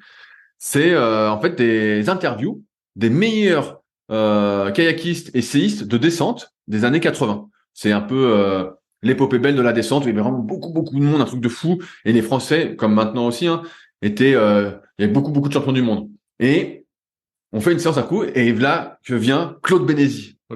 Et moi, j'avais lu le bouquin, je dis Claude Bénézy, je dis putain, mais incroyable, Claude Bénézy qui est là. Je dis putain, la légende et tout, bah c'est une légende, hein. Donc, pour moi, c'est une légende. Tu lis le bouquin, tu dis, oh putain, Claude Bénézy, donc avec Gilles Zoc, l'épisode est sorti il y a pas longtemps. Et ben, en fait, tu te dis, putain, la chance. Et donc, on faisait des 3 minutes, je me souviens, ou des 2 minutes. On faisait des 2 minutes. On faisait 4 fois 2 minutes, récup 2, je crois, un truc du style. Et puis, il se met avec nous. Et puis, mais il nous met tarif, quoi. Et puis, je sais pas, c'était en 2020, donc il devait avoir 64 ans, quelque chose comme ça. Je me dis, putain. Et le gars, nous, on avait tellement progressé, on était à 13 km/h sur notre série, quand même. Pour nous, c'était super. 12,8, 12,9, 13, voilà, on était un truc comme ça. Et puis, il nous passe, quoi. Ça, il part plus vite et tout. On se dit, oh, putain! Et donc, on est super content. Et, ce qui se passe, c'est que, bah, donc, moi, je suivais tous les trucs. Et j'avais vu que Sarah, donc, avec qui j'avais fait le premier épisode, s'entraînait avec Belette. Elle était arrivée à Chambéry, je sais pas quoi. Et, je sais plus, j'avais écrit un message. J'avais vu qu'elle s'était entraînée avec Belette, avec Manon et avec Léa, je crois. J'ai envoyé un message, là, vous êtes avec Belette, non, non, ah, on est déjà reparti, blablabla. Et un coup, Chris, il arrive et tout, il me dit, ah putain, j'ai navigué avec Manon et Sarah, je me suis mis dans leur vague, elle faisait des 6 minutes à 13 km/h. Donc, déjà, 6 minutes à 13 km/h, putain, nous, on était sur 2 minutes et encore. Donc, tu vois, on était comme des fous. Et un coup, on arrive pour faire une séance, il dit, bah, j'ai une surprise pour vous et tout. Et là, Sarah. Et donc, bon, bah, ceux qui connaissent Sarah, elle était toute timide, elle est très introvertie. Au début, quand tu la connais pas, elle te parle pas. Et donc, nous, tout de suite, bah, moi, grande gueule direct. Donc, on y va, on chambre et tout. Et on fait une séance. Et donc, c'était une séance, une sorte de B1, mais nous, on n'avait pas toute cette codification. On disait que c'est une capacité aérobie. Voilà. On lui dit, bah, nous, on va être à 11,5. C'était 2, 4, 6, 8, 8, 6, 4, 2. Récup 1. Voilà. C'est un truc comme ça. Et là, on démarre, et ça répare comme une bombe. Et là, on voit que Chris, il se fout de notre gueule durant les séances, parce qu'il part avec elle, ils sont à plus de 13, quoi. Mais comme des malades, hein. Comme des malades. Et bon, forcément, ils ont fait la course, tu vois. Bon, ça arrêtait devant. Mais on voit que Chris, il faisait semblant quand il était avec nous, vraiment, il faisait n'importe quoi. Nous, avec Bernard, on fait notre truc. Et finalement, plus la séance passe, plus on les rattrape. Puis nous, on était à 11,5, 11,7, voilà, sur des séances comme ça. En forçant déjà pas mal, hein, avec des énormes pagaies. En plus, on avait des pagaies, à l'époque, on n'avait peut-être pas acheté de pagaies. J'avais juste mes pagaies que j'avais achetées à Benjamin au tout début. Une 805 en bêta, que je prêtais à Bernard, en bêta Rio. Et, moi, j'avais une 820 en bêta Rio. Donc vraiment des grosses pales, hein. Et donc, on pouvait pas trop mouliner, mais on a appuyé comme des fous. vraiment. Et donc, au final, on finit la séance, le dernier 2 minutes, et on est avec eux, et limite, ils sont un peu derrière. Parce qu'ils se sont explosés, quoi. Ouais, mais rattrapé au train, quoi. Ouais, parce qu'en fait, Sarah n'avait pas l'habitude de ce genre de séance. C'était pas des séances que tu fais normalement pour le 500 mètres de base, quoi. Ni pour le 200, elle était surtout 200 en plus. Elle sortait des jeux 2016. Donc bref, il y avait tout ça. Et donc ouais, c'est comme ça. Après que le podcast a pu se lancer, tu vois, en rapport avec Danger Zone, tout ça. Il y avait Sarah, et comme on avait fait plusieurs séances, j'ai dit, tiens, ça te dirait pas que je t'interviewe, tout ça, je veux lancer un podcast, blablabla, tout ça. Et puis, bon, bah, j'ai galéré un peu pour l'avoir, elle m'a fait traîner, hein. Voilà. Puis une fois que c'était lancé, bah, le plus dur, c'est d'avoir la première personne. Après, c'était plus facile. Est-ce que on peut dire, c'est un peu exagéré, mais est-ce qu'on peut dire que quelque part, il y avait un petit peu, dans l'ensemble du podcast, le côté un peu égoïste de dire, je vais le lancer pour moi récupérer des renseignements et enfin avoir de la connaissance parce que je trouve rien. Oui, bah, non, mais bien sûr, le podcast, pour ça, tu dis, Au pour départ, pour le milieu du kayak, pas du tout. ouais, Moi, je l'ai fait pour moi, voilà. parce que j'avais des questions, et c'est pour ça que, pour moi, c'est un peu l'épisode final aujourd'hui, même si on va en reparler après, il y aura des hors-séries, il y aura une suite, mais c'était pour moi. Moi, je voulais savoir, ça s'appelle les secrets du kayak. Oui. Ma question de base, c'est comment devenir champion olympique? Comment tu fais pour aller si vite? Dis-moi tout. À quel âge t'as commencé? Qu'est-ce que t'as fait? Par où t'es passé? Qui t'entraîne? Comment tu t'entraînes? Qu'est-ce que tu fais à côté? Voilà. C'est ça qui m'intéressait. Donc, au début, la trame du podcast, ça a été beaucoup ça. Maintenant, c'est plus du tout la trame, mais c'était cette trame-là. En arrivant dans le milieu du kayak que tu découvrais, enfin maintenant, t'étais quelques années, est-ce que déjà tu t'es rendu compte que t'étais fait pour le kayak ou pas? Est-ce que t'as le gabarit de pratiquer ce sport ou est-ce que, comme pour la musculation, on l'a pas dit tout à l'heure, mais déjà la musculation, pendant 20 ans, t'as été allé contre la nature. Bien sûr, bien sûr. Parce que t'étais pas du tout taillé pour faire la muscu, t'avais pas la génétique pour. Les gens comprennent pas ça, mais. Ouais, bah, ça, voilà, ça, c'est une histoire de morphoanatomie. Mais si on avait dû à la naissance choisir vers 10 ans un sport, on n'aurait pas dit muscu. Non, mais on aurait peut-être dit le kayak. C'était compliqué. Mais voilà, est-ce que. On aurait dit l'aviron ou le kayak. Ça aurait pu être des sports, si j'avais découvert plus tôt, où je pense que j'aurais été bon, parce que justement, en kayak, ça me disait. Ça ressemble à quoi un kayakiste? Ça, il me disait, physiquement. Il me disait, regarde les gars, et c'est vrai, les gars étaient, il y avait mon gabarit, ils étaient là, Okay. tous balèzes. Donc, faut être grand. Bah, mieux vaut être grand. D'accord. Mieux vaut être grand avec des longs bras. Lourd, costaud, musclé. Là, sur du sprint, ouais, si tu veux faire du sprint, maintenant, moi, je m'y destine pas du tout, mais à l'époque, avec ça, il voulait faire le 4 de 200 mètres. Ok. Voilà. Mais ouais, il fallait être grand, lourd, super musclé, avoir moins de bas que de haut. Donc là, j'avais beaucoup trop de bas comparé aux gars. Même si c'était pas mon point fort, les mecs, ils avaient pas du tout de canne. Ok. Et parce que c'est du poids mort, hein, même s'il faut être un peu fort sur les cuisses. Bien sûr. Ouais. La force sur une petite amplitude, ça donne pas beaucoup de muscles. Hein. Okay. Mais ouais, le gabarit, c'était ça. Et c'est pour ça, des fois, dans les podcasts, j'ai fait un article justement là-dessus sur la morphologie du kayak, parce que j'ai lu plein de trucs, bon, je me suis intéressé pas mal au sujet. Et c'est vrai que des fois, quand tu fais 1m60, bon, il y a personne d'1m60 qui gagne. Hein, d'accord, ouais. Tu vois, la première fois que nous, justement, on voit Sarah avec Bernard, on se dit, oh putain, elle est énorme. Oui, parce que j'allais dire, du coup, ce que tu nous dis là pour les hommes, c'est pareil chez les femmes. Ah oui, c'est les grandes. Après, il y a des plus petites. Mais les plus petites, elles font, il y a des Françaises qui font comme Vanina ou Pauline, qui montent un peu, elles font 1m60. Voilà, il y en a. C'est ce que t'allais dire, c'est ma taille, en fait, petite. Mais t'avais une bête sur toi. Okay. tu peux ouvrir si tu veux. Mais non, mais ouais, souvent, tu vois, bah Sarah fait 1m76, Manon on a fait 1m70, Léa dans ces eaux-là aussi. Et c'est des ratios de taille. Mais surtout, si tu vas au championnat d'Europe où j'étais à Munich, ah ouais, bah c'est la folie, quoi. Franchement, les filles sont toutes super balèzes, les épaules, les trapèzes, les bras, le dos. Donc on voit ça la première fois, on se dit, oh putain, on se dit putain, les bras, les épaules, le dos, on se dit putain, elle est solide. Après, le bas, ben, il n'y avait pas de bas. Il n'y avait pas de bas. On voyait qu'il y avait un peu de course à pied et tout, mais on voyait qu'il n'y avait pas de bas. Donc Chris, il a ce gabarit-là aussi? Pas du tout. Pas du tout. Mais justement, c'est ça la blague, c'est que Chris, il s'est acharné et tout pendant des années, mais en fait, il n'avait pas du tout la génétique pour. Ok, d'accord. C'est un petit gars qui fait même, allez, je vais être sympa, il est un peu petit, on va dire qu'il fait 1m70 en étant sympa, et il doit faire 65 kilos. Ah, ok. Mais il a des longs bras. On voit, il a des longs bras. Il a les jambes courtes et en proportion, en tout cas. D'accord. Mais ouais, il est pas fait pour le kayak. C'est pour ça qu'il a surtout fait de la descente. D'accord. Après, il s'est mis à la course en ligne. Il a surtout fait de la descente. Mais ouais, c'est un gabarit, les gars. Ils font, sur le sprint, ils font 1m90, ou 1m85 minimum. Et puis, des fois, ils font 85, 90, 95 kilos, hein. Ok. Tu vois Maxime en vrai, Maxime Beaumont.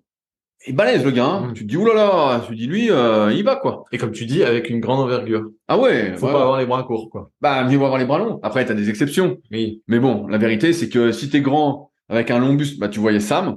Sam, il était fait pour le kayak. Il avait des très longs bras, un très long buste, un peu comme Bernard Bréjon, que j'ai interviewé, qui lui était connu pour avoir une vertèbre, alors je sais pas si c'est la légende, de plus, qui fait que assis, mais il était plus grand que tout le monde. Ah, il était pas bien grand, Il avait des petites jambes et tout, mais il avait un très long buste. Si c'est vrai, c'est pas mal, ça. Mais voilà, je sais pas si c'est vrai, il pourra peut-être nous confirmer s'il écoute ou si d'autres écoutent. Mais voilà, c'est la légende qui dit ça. Mais ouais, Donc, t'arrives dans le milieu, déjà, tu dis, à force de rencontrer les gens, parce que entre faire des années sans croiser personne et les voir dans des vidéos ou autres et les voir en vrai, tu les vois, tu dis, bon, déjà, je dénote pas au niveau du gabarit. Ah, pas du tout, mais je suis même énorme, je suis même beaucoup plus gros, parce qu'à l'époque, je suis à fond de muscu. Ouais, Je fais 1,95, je dois faire 101, 102 kilos. c'est ça. Je fais 175 au développé couché. Oui.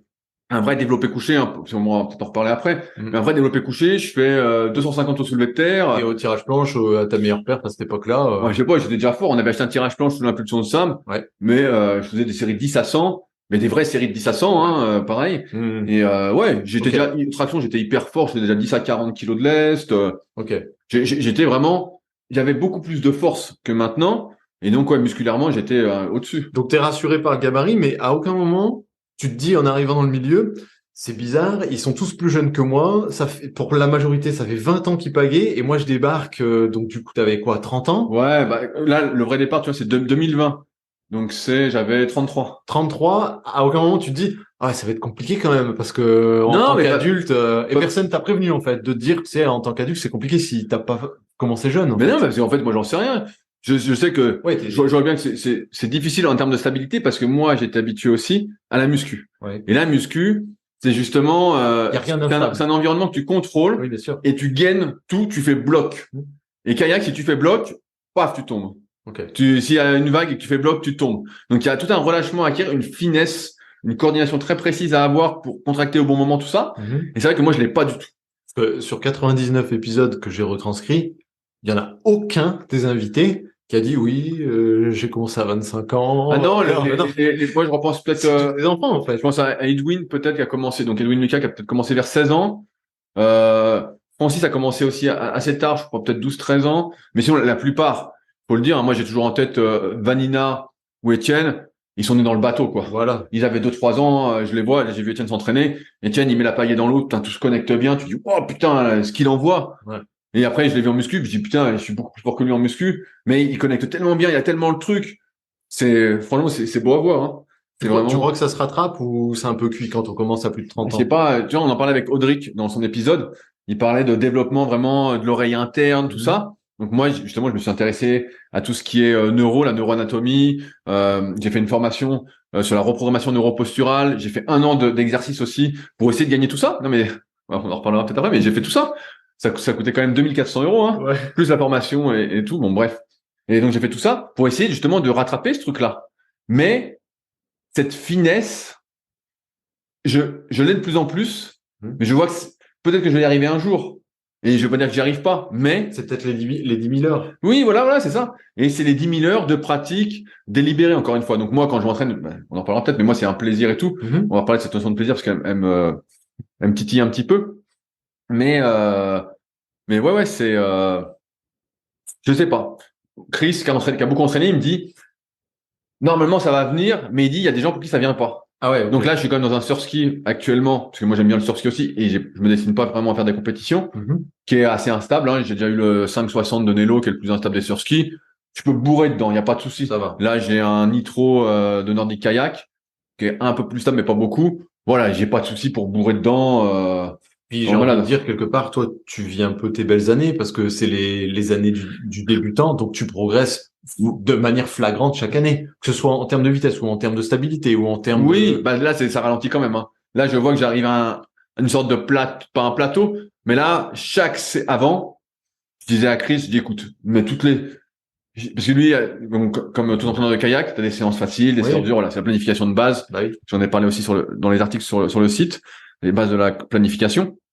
Et bref, je disais, non, mais tu peux mettre des séances dures tous les jours, tu peux y aller. Parce qu'en fait, comment on n'était pas méga stable, souvent avec Bernard, on n'était jamais à fond, quoi. Mm. Et en fait, comme on progressait presque à chaque séance, en fait, on fatiguait pas. Mm. Là, maintenant, je sens que je peux pas faire 3 séances dures, 3 jours de suite. C'est pas Oui, possible. ouais, en termes de... Donc, tu vois, là, je vois que maintenant, je suis quand même beaucoup plus proche. Cette année, je vais aller plus vite parce que j'ai changé de bateau. Je suis un peu plus fin sur la technique, mais je vois que, de toute façon, c'est comme tout, hein, à un moment, faut t'investir de plus en plus. Ouais, mais voilà, le simple fait de chaque année ou tous les 6 mois, de tenir dans un nouveau bateau un Oui. peu plus instable, c'est déjà une progression en soi. Comparativement aux gens qui ont 20 ans de kayak derrière eux, Oui, qui bien eux sûr. se battent pour des millièmes et ils voient plus vraiment le Bien progrès au sûr. Non, mais bien quotidien. sûr. C'est aussi ça qui fait partie de Donc la. c'est peut-être pour ça aussi que la flamme pour certains finit par s'éteindre. Bien Alors que sûr. toi, t'es dans les belles années, quoi. Ouais, oui, bien sûr. Là, cette année, je pense que je vais gagner 0,5 sur mon 30 minutes. Donc moi, on s'entraîne pour le 30 minutes, parce que c'est un peu mon effort, et le 2 kilomètres, Mhm. un 2000 en ligne droite dans la ligne d'eau d'aviron. Ok. Voilà, et si je gagne 0,5 sur mon 2000 aussi, je serais super content. Je dirais, putain, c'est une belle année, parce que je me rapprocherai quand même, et je serai, entre guillemets, même si avec un surski, au niveau des meilleurs vétérans, on va dire. Et tu cherches plus à essayer de tenir dans un bateau de course en ligne. Je réessayerai sans doute, Oui. mais je vois pas l'intérêt pour moi aujourd'hui de mettre dans un bateau de course en ligne pour faire quoi? Pour faire 2 compètes dans l'année? Mm. Tu vois, bon après ça c'est des autres débats, hein, mais ça me tente pas trop. Surtout que là, mon surski, voilà, là je me suis entraîné beaucoup au Gros du Roi avec Nico Lambert. Mhm. Je me suis beaucoup entraîné aussi avec Ronan Tastar à Libourne. Voilà, les gars vont évidemment plus vite que moi, mais là j'ai changé de bateau. Quand je vais bien le maîtriser, tout ça, je me dis bon, je pourrais faire des séances avec eux. Ils seront meilleurs, Oui, oui. mais je pourrais faire la séance avec eux et les emmerder un peu et on fera une bonne séance, tu vois. Mais à la limite, remonter un jour dans un instable course en ligne, Là, ça peut être juste pour se mesurer, pour voir le progrès. ouais, Parce que la dernière fois que t'es monté dedans, c'était quand? Il y a 2, 3 ans, non? non, l'été dernier, j'ai mon pote qui est avec moi là, en ce moment pour Et faire du t'allais kayak. encore à l'eau? Non, mais je veux pas à l'eau. Mais en fait, je Enfin, tombe. ça dépend lequel on prend. Non, mais je tomberai jamais. Ok. En fait, je vais pas tomber parce que en termes de gainage, ça se reprend souvent. Mais moi, le bateau, je le bloque. Ok. Si je me mets dedans, je le bloque. Jamais tu me mettras à l'eau. À l'arrêt, je le bloque avec les abdos. Il bouge Même pas. le plus fin? Mais peu importe lequel. Même le bateau olympique? Oui, c'est des bateaux olympiques là que. Ok, d'accord. Il bouge pas. Et pour tout le monde, ça se rend parce que tout le monde dit, c'est comme le vélo, c'est quand tu pédales que t'es stable. Oui. Moi, le kayak, à l'arrêt, parce que j'ai le gainage et je suis assez fort sur ce Ah oui, métier. à l'arrêt. À l'arrêt, après, quand je commence à pagayer, en fait, je sens que Ça se corse. le truc bouge, mais c'est donc depuis l'été dernier. Il bouge beaucoup, tu vois. Ok. Faut vraiment avoir cette finesse de la coordination que j'ai pas encore. D'accord. Et c'est ça un peu qui est chiant pour moi, c'est que je l'ai pas encore.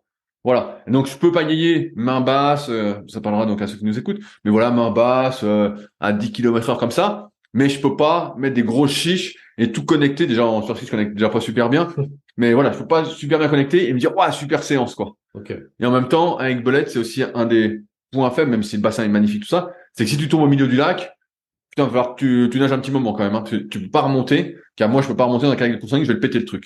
Ok. Si tu fais 50, 60 kilos, 70 kilos, tu vas pouvoir remonter. Ouais. Tu me passes par l'arrière, voilà, tu as des techniques. Ouais. Moi, Ça va pas marcher. ça me paraît. Ah, je Je m'en me rends dis, pas compte. j'espère que je vais pas péter le bateau, tu vois. Donc je testerai même pas. Ok. Je me dis, je vais le péter le bateau. Mais c'est vrai, je vais le péter. Donc je me dis, oulala. Donc ouais, ce sera sans doute peut-être un axe de progression pour l'année prochaine. Ok. De me dire, là, j'ai dit à mon pote justement, il va peut-être vendre son bateau. C'est un double XL. Je dis, écoute, moi je te le rachète. Je dis, y a pas de. En plus, il me le vendra pas très cher, donc ça va. Mais ouais, ce sera l'axe de progression. Mais et là, je suis dans un surski, donc après, pour être plus rapide, disons dans un bateau de course en ligne, comme il fait 5,20 m et qu'il y a beaucoup moins de surface au contact de l'eau, il faut moins de 43 de large. Hein. En fait, dès que tu mets un coup, tu pars tout de suite beaucoup plus vite, quoi. Ok.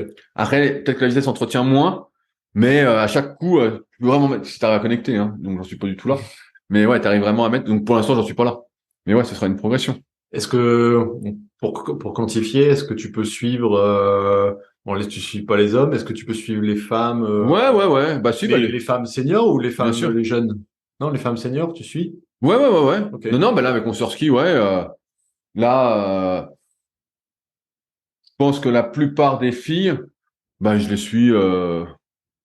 suis ou je suis devant. Si l'effort s'allonge, je pourrais refaire un test avec Manon, parce qu'on avait fait un 4x2000 l'année dernière, j'avais mon autre bateau. D'accord. Elle était devant. Mais là, je pense que je peux me mettre à côté sur du long. Ok. Mais après, ouais, mon effort, je pense qu'il y en a pratiquement aucune qui peut suivre dès que, à part Manon. Parce que moi, c'est vraiment le train. Comme je disais, c'est le train. Si on commence à faire des, 4x2000, ou, je sais pas, 3x15 minutes ou Oui, quoi. parce que eux, c'est des sprinters. Voilà. Mais si tu t'entraînes un jour avec comment on appelle ça, un kayak marathon, bah lui, tu vas pas le larguer, hein. Bah, les filles ici. Les filles ici, parce que, Pourtant, c'est un effort long aussi. ouais, mais j'ai déjà fait avec les filles. Et donc, si, bah, on avait fait des séances. Ok. Bah, elles vont rester dans ma vague. Oui. Et après, elles vont partir après. D'accord. Mais si on se met côte-côte, pas dans la vague, si. Mais après, bah, les gars, marathon, là, c'est machine. Oui, je me doute. Là, c'est pas la peine. Mais non, après, les gars, Les jeunes? je peux. Même pas. Bah non, parce qu'ils sont. Les jeunes, en fait, on dit que les juniors hommes Ouais. vont à la vitesse des kayaks dames. Junior, c'est 17-18 ans. C'est 17-18 ans? Okay. Voilà, c'est à peu près ça. Okay. Donc, c'est compliqué, hein. Ouais. Voilà, donc ça peut aller, mais faut pas qu'il soit s'ils s'entraînent à fond, j'ai aucune chance. Ok, d'accord. Mais c'est pour ça que je me mesure plutôt à ma catégorie d'âge. Je me dis, bah voilà, c'est déjà pas si mal. Tu vois, si j'arrive cet été au niveau des meilleurs vétérans, et bah, je dis, putain, c'est déjà pas mal, hein. Parce on est déjà plus senior quand on est, quel âge t'as dit? 36. Non. C'est déjà plus senior? Ben non, on est dans les masters? C'est à partir de 35, donc, ok, d'accord. Donc, de l'année des 35, donc à 34, quand c'est l'année, j'étais déjà vétéran. Ok, bon. Au travers des 99 épisodes, est-ce qu'on peut tirer une conclusion? Est-ce que le kayak, tu peux me répondre, est-ce un sport à blessure? Un sport à risque? Ou c'est relativement, quand on fait ça bien? Non, mais il y a des blessures, hein, c'est sûr. Hein. Il y a les épaules et le dos. Bah, c'est dur parce qu'en fait, la position. Les épaules, je vois tout à fait pourquoi. Bah voilà, t'as les épaules hautes, donc le sous-épineux, le supraépineux, il aime pas. Bon, ça, c'est classique, hein. Après, comme t'as pas de phase négative. Ouais. Bah, tu vois bien que c'est quand même moins traumatisant. C'est beaucoup de phases concentriques. Ok. J'en ai parlé aussi, je rabâche un peu, mais dans mon dernier article sur comment devenir explosif en kayak. Le dos, je me serais pas douté. Et le dos, bah, le problème, c'est que t'es pas dos droit. En fait, c'est un peu comme l'aviron, j'exagère un peu. On n'est pas comme ça. Pas du tout. Donc t'as une bonne flexion lombaire au lieu d'avoir une lordose. Ah, ok. T'es un peu en kyphose lombaire. Alors, tu mets bien ton bassin, tout ça, t'es un peu moins. Okay. Mais t'as une légère kyphose lombaire, donc qui est pas naturelle. Rapporté sur l'année au nombre d'heures. Et donc, tu mets beaucoup de force dans cette position. Ok. Et tu mets ça pendant longtemps. Alors, t'as les abdos, t'as le gainage, ça protège un peu. Ouais. Mais donc, c'est pour ça qu'il y a des hernies. Et en plus, faut rajouter qu'il y a la rotation. Et on sait que la rotation, le dos aime pas trop la rotation. Et bon, après, il y a tout ce qui est gainage, hein. On va y revenir, mais il y a beaucoup de hernies qui pourraient être évitées, à mon avis, avec tout un travail sur le bas du corps, notamment les fessiers, avoir des bonnes hanches, donc c'est-à-dire une flexion, une extension, une rotation interne, une rotation externe, mais assez importante pour pas que le dos encaisse tout, parce qu'on est tout le temps assis. Et je vois bien que les fessiers, c'est pas le point fort des kayakistes, hein. Les fessiers sont pas travaillés. Ouais. Le gainage, de ce que j'ai pu voir, c'est quand même très léger, hein. Oui, on va en parler tout de suite. Moi, j'ai ressenti au travers de tes questions avec les invités, tout ça, quand tu osais parler musculation. Ouais, j'ai arrêté d'en parler. Parce qu'au bout de quelques épisodes, t'as arrêté d'en parler. Que tu penses que c'est un peu poussiéreux, la musculation, et que ça mériterait d'être un peu plus moderne et plus adapté. C'est ça ou pas? Moi, ce que je pense, et c'est un truc que je parle en musculation depuis peut-être 15 ans, c'est que pour progresser, pour vraiment atteindre son meilleur niveau, et on parle même pas de devenir champion olympique, mais son meilleur niveau par rapport à soi, il faut personnaliser ce qu'on fait. Or, aujourd'hui, les programmes sont les mêmes pour tous. Aujourd'hui, c'est le programme pour le club. Ou le programme de la Fédé. Donc, je donne un exemple. Toutes les filles, et j'ai rien contre ça, hein, pour en discuter, j'ai rien contre les entraîneurs en tout cas. Mais les filles, elles ont toutes le même programme. Moi, je me suis toujours dit, j'étais pas j'en ai parlé avec plein de gars du podcast, mais je trouve très bizarre que Manon et Sarah aient eu le même programme. Manon, c'est une fille qui a une caisse de folie. Sarah, à l'inverse, c'est l'explosivité même. Elle met la paille non, putain, ça part. C'est pas les mêmes qualités. C'est pas du tout pareil, et elles ont le même programme. Sur l'eau, déjà, en kayak, donc déjà, c'est pas normal. Ah oui. Et en muscu, elles ont le même programme. Quand je regarde les programmes, je sais pas quoi dire. Il y a aucune analyse de la morphoanatomie de la personne. Donc, j'ai fait un article, donc je vais pas me répéter trop, mais les mêmes exercices pour tout le monde. Les mêmes exercices pour tout le monde, à la même amplitude pour tout le monde. Voilà. Avec les mêmes cycles qui n'ont aucun sens, du style la force. Donc moi, je sais pas non plus, mais il y en a des fois qui m'appellent, qui me disent voilà, on m'a dit que je manquais de force, qu'est-ce que t'en penses, tout ça. Et puis je fais les calculs, tout ça, car je fais les calculs. Ouais, rien de grand, de savant, hein. Je dis c'est pas la force qui te manque, tu vois. Je discute et je dis bah dis-moi tes trucs, ce que tu fais là. Bah je dis toi, tu vois, c'est l'endurance. Je dis t'as pas d'aérobie, tu fais ton 5 km en temps, c'est pas normal. Ou toi tu fais tes perfs, ouais ça c'est ça. Ou toi, bah, je vois que tu es plutôt lent. Donc toi, ce qu'il faudrait que tu travailles plutôt en priorité. Et j'avais fait cette question à Marcillac. J'avais été à Marcillac en décembre 2020. Il y a 2 ans. Décembre 2020. Et j'avais été invité, donc super base d'entraînement à Marcillac avec Romain Marco et Amandine Lotte. Donc à qui je passe un grand bonjour évidemment. Donc la base est super pour s'entraîner, le plan d'eau est super. Et j'avais dit aux filles qui étaient présentes, à chacune, j'ai dit, qu'est-ce qui te manque pour gagner, pour progresser? Qu'est-ce qui te manque le plus? Et donc chacune avait dit un truc différent. Mais après, derrière, je sais pas comment ça se passe avec les entraîneurs, la communication. Voilà, moi, je gère pas des groupes non plus, donc je sais que ça peut être compliqué. Mais c'est le même programme pour toutes. Et les gars, j'ai l'impression que c'est un peu comme ça aussi. Donc, pareil, j'en ai parlé souvent hors antenne avec des gens et tout, mais donc, si t'as pas d'analyse de la morphoanatomie, quelle amplitude tu dois adapter, d'analyse articulaire, quelle amplitude je peux utiliser, où est-ce que je vais me blesser ou pas. Moi, je suis assez d'accord avec, entre guillemets, Kirsten Neumann, j'extrapole un peu, mais qui est arrivé, qui a voulu mettre une base athlétique pour tout le monde. Moi, je pense qu'en muscu, il y a des indispensables. Tu vois, si t'as pas de fessier, ok, t'es tout le temps appuyé dessus, mais ça prédispose à avoir des hanches qui fonctionnent mal. C'est-à-dire que t'as pas d'extension de hanches, c'est-à-dire que tes rotations, par exemple, si t'as pas le moyen fessier, t'auras pas de rotation externe, il va pas vouloir s'étirer. Les épaules, c'est pareil, il y a plein de trucs qui se passent sur les épaules. Et bon, ce qui va être fait souvent, c'est un peu de face pull ou un peu de rotation externe. Bon, c'est gentillet, mais c'est pas. Et donc, à chaque fois, je trouve qu'on se trompe, d'objectif. Pour performer, c'est la personnalisation. Et ça, alors peut-être que il n'y a pas le temps, je vais être sympa, nécessaire, ou moins sympa, les compétences nécessaires pour faire ça. Et ça, c'est sûr que si c'est le même programme pour tous et pour toutes, que ce soit en muscu, sur l'eau et à côté, bah ça s'appelle la méthode chinoise.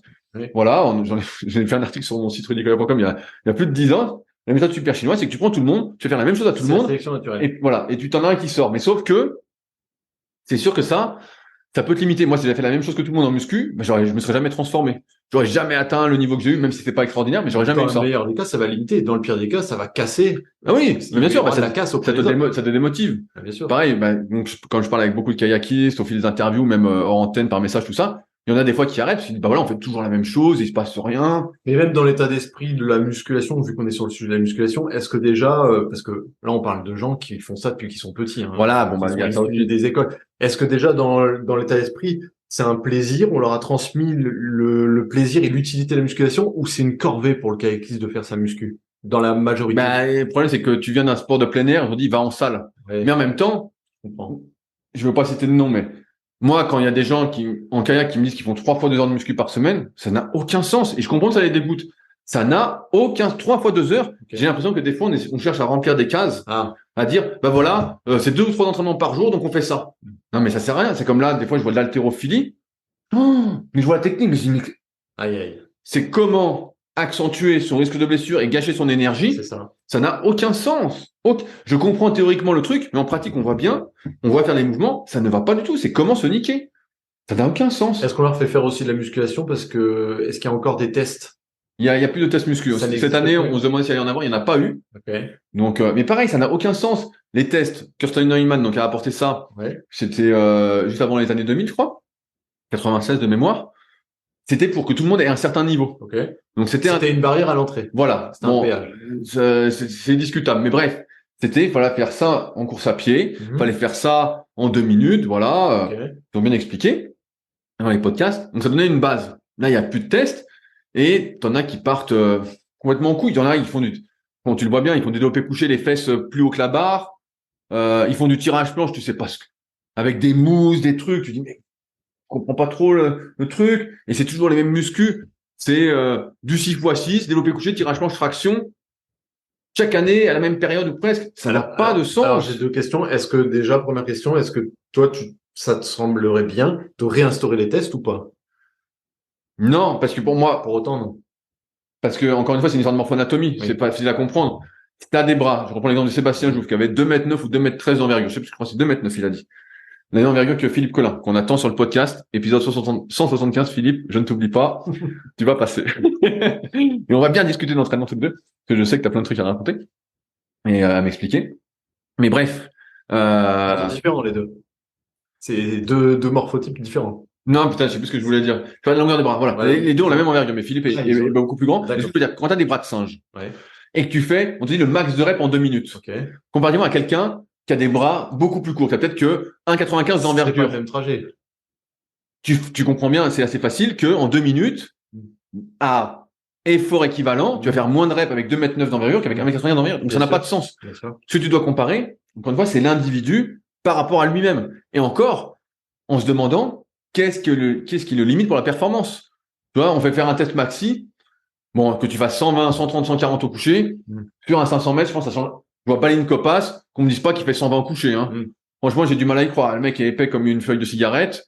Voilà, j'exagère un peu, mais voilà, j'y crois pas du tout. Pimenta, bon, par contre, ça, j'y crois, là, il va être assez fort. Mais, mais je pense que des fois, on se trompe d'objectif. On dit, voilà, tu dois être plus fort en muscu, tu dois prendre du muscle. Des fois, on me dit, ouais, il faut prendre du muscle pour... Ok, il y a un certain niveau de force. Les muscles, j'y crois pas du tout. Les muscles développés via l'activité, ça, j'y crois. Mais développés en dehors, peut-être dans une optique de prophylaxie, de prévention, de réduction des blessures, parce que prévention, faut pas trop y croire. Mais voilà. Ok. Et après, il faut se demander qu'est-ce qui limite. Et voilà, il n'y a pas besoin de faire 3 fois 2 heures. Toi, c'était un des trucs dont je discutais avec pas mal de kayakistes aussi. Quand ils me parlaient de leur truc, je dis non, mais tu devrais en faire moins. Toi, pour moi, je cite un exemple. Léa, qui est hyper forte en muscu, qui a vraiment un physique incroyable. Tu la vois, putain, les sacrés bras, des épaules vraiment solides, quoi. Et tu vois, je voyais à Martiac, elle faisait encore des trucs pour essayer d'augmenter ses perfs au coucher. Ok. Alors que je sais plus, elle fait genre 90, 95 ou 100. Je crois qu'elle a déjà fait 100. C'est suffisant. Largement. Largement suffisant. Et puis, on lui met encore des trucs comme ça. Et je lui avais dit, moi, à mon avis, là, la muscu, tu devrais juste maintenir ta force, ce qui est assez facile. Tu fais une rep à 95% chaque semaine. Voilà, ça te prend, allez, 45 minutes dans la semaine. Et puis, à côté, on regarde ce qui te manque. Et, voilà, c'est peut-être l'explosivité, c'est peut-être la technique, tout ça. Je sais pas. J'ai rien analysé vraiment trop en détail. Mais voilà. Ça n'a aucun sens d'aller faire 3 muscles dans la semaine. Ok. Je me fais l'avocat des athlètes. Est-ce qu'au moins ils ont la main sur ça? Est-ce qu'ils ont le droit de refuser? Je sais pas. Parce que c'est marrant, c'est facile, tu dis oui, Je sais pas. Fais pas ça, mais est-ce qu'elle a le droit de dire, mais non, moi je fais pas ça? Je sais pas exactement je suis pas dans le milieu fédéral, donc je sais pas comment ça se passe. Ou elle va passer pour la capricieuse de service? Moi, j'ai toujours été un peu rebelle, donc, moi, je sais que si j'avais été mais toi, dans le truc. Oui, mais toi, on sait, enfin, moi, je te connais, toi, t'es incoachable. Toi, t'es un leader, t'es pas un follower. Non, mais c'est vrai. Voilà. Donc, non, mais moi, je pense que t'as de la place, entre guillemets, pour faire ce que t'as envie de faire. Et donc, chaque année, le but, c'est de refaire la même perf que l'année dernière. Tu sais, je fais un parallèle avec, on connaît dans le cyclisme, on a eu une expérience dans le cyclisme sur piste, quand j'ai sponsorisé, bien sûr. Dans le cyclisme de haut niveau. Et t'étais revenu et tu m'avais dit, en fait, le gars, si ça fait 20 ans qu'il fait, ça fait, allez, j'exagère, ça fait 5, 10 ans qu'il fait ça. Ça fait 10 ans qu'il fait la même ça paire. Ça fait 10 ans qu'en fin de saison de prépa hivernale, il arrive au même maxi de squat. Voilà. Et puis, j'avais dit, il s'inquiète pas, je trouve ça voilà. normal. Et il faisait pareil, 3 séances muscu par semaine, au même niveau. Ok. Et donc là, c'est la même chose, c'est la même dynamique. Ouais. Il y a des gens, ils ont le même maxi depuis des années. Ou alors, sinon, tu sais bien, j'en parlais, il y a pas longtemps, c'est avec d'autres kayakistes, qui me disaient, je leur disais, bah voilà, tu vois bien, pour battre ton maxi, ça fait 10 ans que tu fais de la muscu ou 15 ans, si pour gagner 2,5 kg, il va falloir que tu te dépouilles vraiment. Il dit, bah ouais, je vais ralentir le kayak et faire plus de muscu. Voilà. J'ai dit, est-ce que tu crois que ça va te faire aller plus vite sur l'eau? Il me dit, bah non, mais tu vois, donc c'est beaucoup trop d'efforts pour gagner ça. Donc ça n'a pas de sens. Ok. Donc, pour finir sur la muscu, peut-être mieux faire la musculation sur le bateau. Oui. Ça existe, tu sais, bien sûr, tu mets un frein, des parachutes, mais ça, il y a des trucs qui sont faits. C'est peut-être mieux. Bah, c'est plus transférable. C'est plus transférable, c'est sûr. C'est sûr que de faire des mais après, la préparation physique a du sens en muscu. Mais pour moi, elle doit être vraiment personnalisée. Il peut y avoir des bases communes, mais au très haut niveau, moi, ça me surprend, hein. À moitié, parce que j'avais déjà vu d'autres sports, comme tu l'as dit, j'ai déjà sponsorisé d'autres activités, j'ai déjà été voir les entraînements, j'ai déjà été voir, et donc je me disais, peut-être que je vais être surpris. Bah, au début, on a eu une claque, on s'est dit, ah ouais, c'est ça, quand même, le sport de haut niveau. En fait, c'est juste. C'est la méthode chinoise. C'est la méthode chinoise, c'est juste des gens qui sont doués de base, en fait. Non, je vais te donner le secret. Bien évidemment. Quel est le secret du haut niveau? Pour le kayak, mais ensemble, c'est démarrer au bon moment, au bon endroit, avec les bonnes personnes, et évoluer un peu comme ça. Voilà. Et avoir des facultés de base. Et faire des voilà. Là, au kayak, c'est avoir les bras longs. Voilà. Il faut que ça te fasse plaisir au début. Que tu sois dedans, que tu dois progresser, que tu vois que tu gagnes des courses. Voilà, que tu vois qu'il y a une évolution. Mais c'est le secret dans tous les sports, hein. Et donc là, on compte beaucoup sur la méthode chinoise. Et en même temps, tu vois, bon, là, ça marche pas ces dernières années, mais ça a déjà marché. Mais ça ne peut passer que par la personnalisation. Allez, je te fais plaisir, mais je rebondis sur ce mot plaisir que tu as dit. Voilà. Parce qu'on en a discuté un petit peu avant. Explique-nous pourquoi toi, comme tu dis, c'est bien au début le plaisir. Oui, mais par la suite, quand on veut être un gagnant, faut effacer un petit peu cette recherche du plaisir. Ouais, moi j'ai un peu de mal parce que c'est vrai que c'est beaucoup revenu dans les épisodes. Le plaisir. Moi aussi, ça me fait plaisir de naviguer. Voilà, je suis content d'aller à la salle de muscu, tout ça. Mais quand je suis revenu de Martillac, donc moi je charriais les filles, comme je te dis, je suis chambreur et tout. Mais sur l'eau, des fois, j'étais à côté avec mon petit kayak débutant, j'allais moins vite quand même, hein, que maintenant, et donc j'étais vraiment derrière. Et à la fois, je disais, mais tu veux gagner ou tu veux perdre? Et tu vois, je l'ai chopé comme ça, je me souviens, avec Fénicia. je m'étais, on rigolait bien, quoi. Et je disais, tu veux gagner ou tu veux perdre? Et donc j'avais fait un podcast, et c'est vrai que j'avais été surpris parce que, tu vois, comme certains me l'ont dit aussi en podcast, des plus anciens, tout ça, des fois, ils continuent juste pour le plaisir. ça me fait plaisir de naviguer. Mais c'est cool. Moi aussi, ça me fait plaisir. Mais pour gagner, du moins dans ma philosophie, dans mon état d'esprit, c'est bien que ça fasse plaisir. Mais des fois, ça va pas faire plaisir, hein. Pour gagner, Ça va faire il y a des fois, comme tu disais tout à l'heure, on en parlait, moi je viens de la muscu, et la muscu, on voyait les professionnels du bodybuilding, certes ils sont dopés, mais les mecs, la diète elle est carrée, elle est pesée, là il y a l'entraînement, là il y a ceci, là il y a cela, tout est millimétré, il y a pas de surprise. Il y a les sacrifices à côté, quoi. Ouais, ils mettent des choses en œuvre. Ils y pensent pas parce que les mecs ils veulent gagner, Ouais, c'est leur vie, ils sont impliqués, et ils savent que plus ils s'impliquent, plus ils progressent. Donc le plaisir, ok, quand t'es jeune, tout ça, ben, je comprends, voilà, ils entraînent tout ça, mais à un moment, pour gagner, il faut avoir envie de gagner. Et pour avoir envie de gagner, quand tu as envie de gagner, tu mets les choses en place. Donc tu disais, est-ce qu'un athlète peut sortir du truc et faire son propre programme? Est-ce qu'un athlète peut être suivi par un diététicien, par ci, par ça? Il y en a qui font un peu déjà. Tu vois, je pense à des noms, mais je veux pas mettre trop de pression sur certains ou certaines. Mais il y en a qui le font déjà. Mais c'est un état d'esprit. C'est, moi je dis, avoir le spirit. T'as envie ou t'as pas envie. Si t'as envie, bah voilà. Mais si t'as pas envie, tu dois te poser des questions. Parce que ouais, tu dis ouais, ça me fait plaisir et tout. Non mais attends, entre faire une séance où t'as envie de gagner, où t'es là pour gagner, tu dis faut que j'y aille, on minimise l'intention, tu vois. L'intention pour moi elle change. Et c'est comme en muscu. Je racontais, je donnais un séminaire à l'Elite Training Symposium. Et on parlait de tout ça. Et je dis bah là, moi, là où j'ai mieux progressé en muscu, c'est pas compliqué. C'est que avant la séance, je regardais des vidéos, les gars, tac, j'allais à la salle. Je mettais mon truc, j'étais dedans, je m'imaginais être un tel, je faisais le mouvement, j'étais concentré exactement sur ce que je faisais, mes pensées étaient pas ailleurs, je finissais la séance, il y avait mon retour au calme, je rentrais chez moi, je mangeais bien le truc, je regardais une vidéo, j'étais dans le truc à 100%, et je savais que plus je m'investissais, et donc c'était motivant. Alors après, c'est sûr, quand tu as 20 ans d'entraînement, tu vois, c'est pour ça qu'on relativise aussi. Je comprends que bah, la notion de plaisir, elle est importante, et après, il y a toute cette part de psychologie aussi, on n'est pas tous à réfléchir comme moi, mais c'est vrai que je le sens pas beaucoup. J'ai pas dans mes interviews. Moi, je prends souvent l'exemple, un qui m'a vraiment fait plaisir, c'est Maxime Beaumont, en 2016. Il raconte, il a mis le paquet. Ah là, je me dis putain le type, chapeau. Il m'a pas vendu du rêve, mais là, j'étais content. Là, je dis lui là, putain, il a vraiment mis le paquet. Et bon, il était devant jusqu'à 50 mètres de la ligne. Je vois ce que tu veux dire parce que moi, ça m'a laissé un peu ce goût sur certains épisodes, beaucoup au début, parce que tu posais la question. Après, tu la posais plus. Parce que j'avais plus le goût d'inachevé, mais sur les fins d'épisodes, au tout départ, les 30 premiers peut-être, ou peut-être moins, tu disais, qu'est-ce que tu mets d'autre en place? Et puis tu commençais à lancer quelques pistes, tu disais, la diète, le prépa mental, tu vois chez l'ostéo des fois, ou t'as pensé à la qualité de ton sommeil, tout ça. Et une fois sur deux, on était même plus que ça, on était déçus parce que il y a déjà la diète. Il y en a beaucoup qui disaient, bon, je mange comme ça vient. Je mange sainement. Je fais attention un petit peu à mon poids. Oui, parce que ça veut rien dire. Je mange sainement. Moi, si j'étais demain, et c'est pour ça que j'ai fait la formation gratuite, qui est une série de longues newsletters qui est retrouvée sur secretdukayak.org. Moi, si je devais demain, si je veux gagner les Jeux Olympiques, même si je suis très loin, mais si vraiment je suis motivé, franchement, je vais voir un micronutritionniste demain. Bah oui. Je fais des analyses à crever. Alors oui, ça va me coûter un peu d'argent, tout ça, et on en parlera après de tout ça. Mais je veux savoir exactement mon profil d'acide gras, de quoi je manque, précisément. Je veux une supplémentation adaptée. Je veux tout optimiser.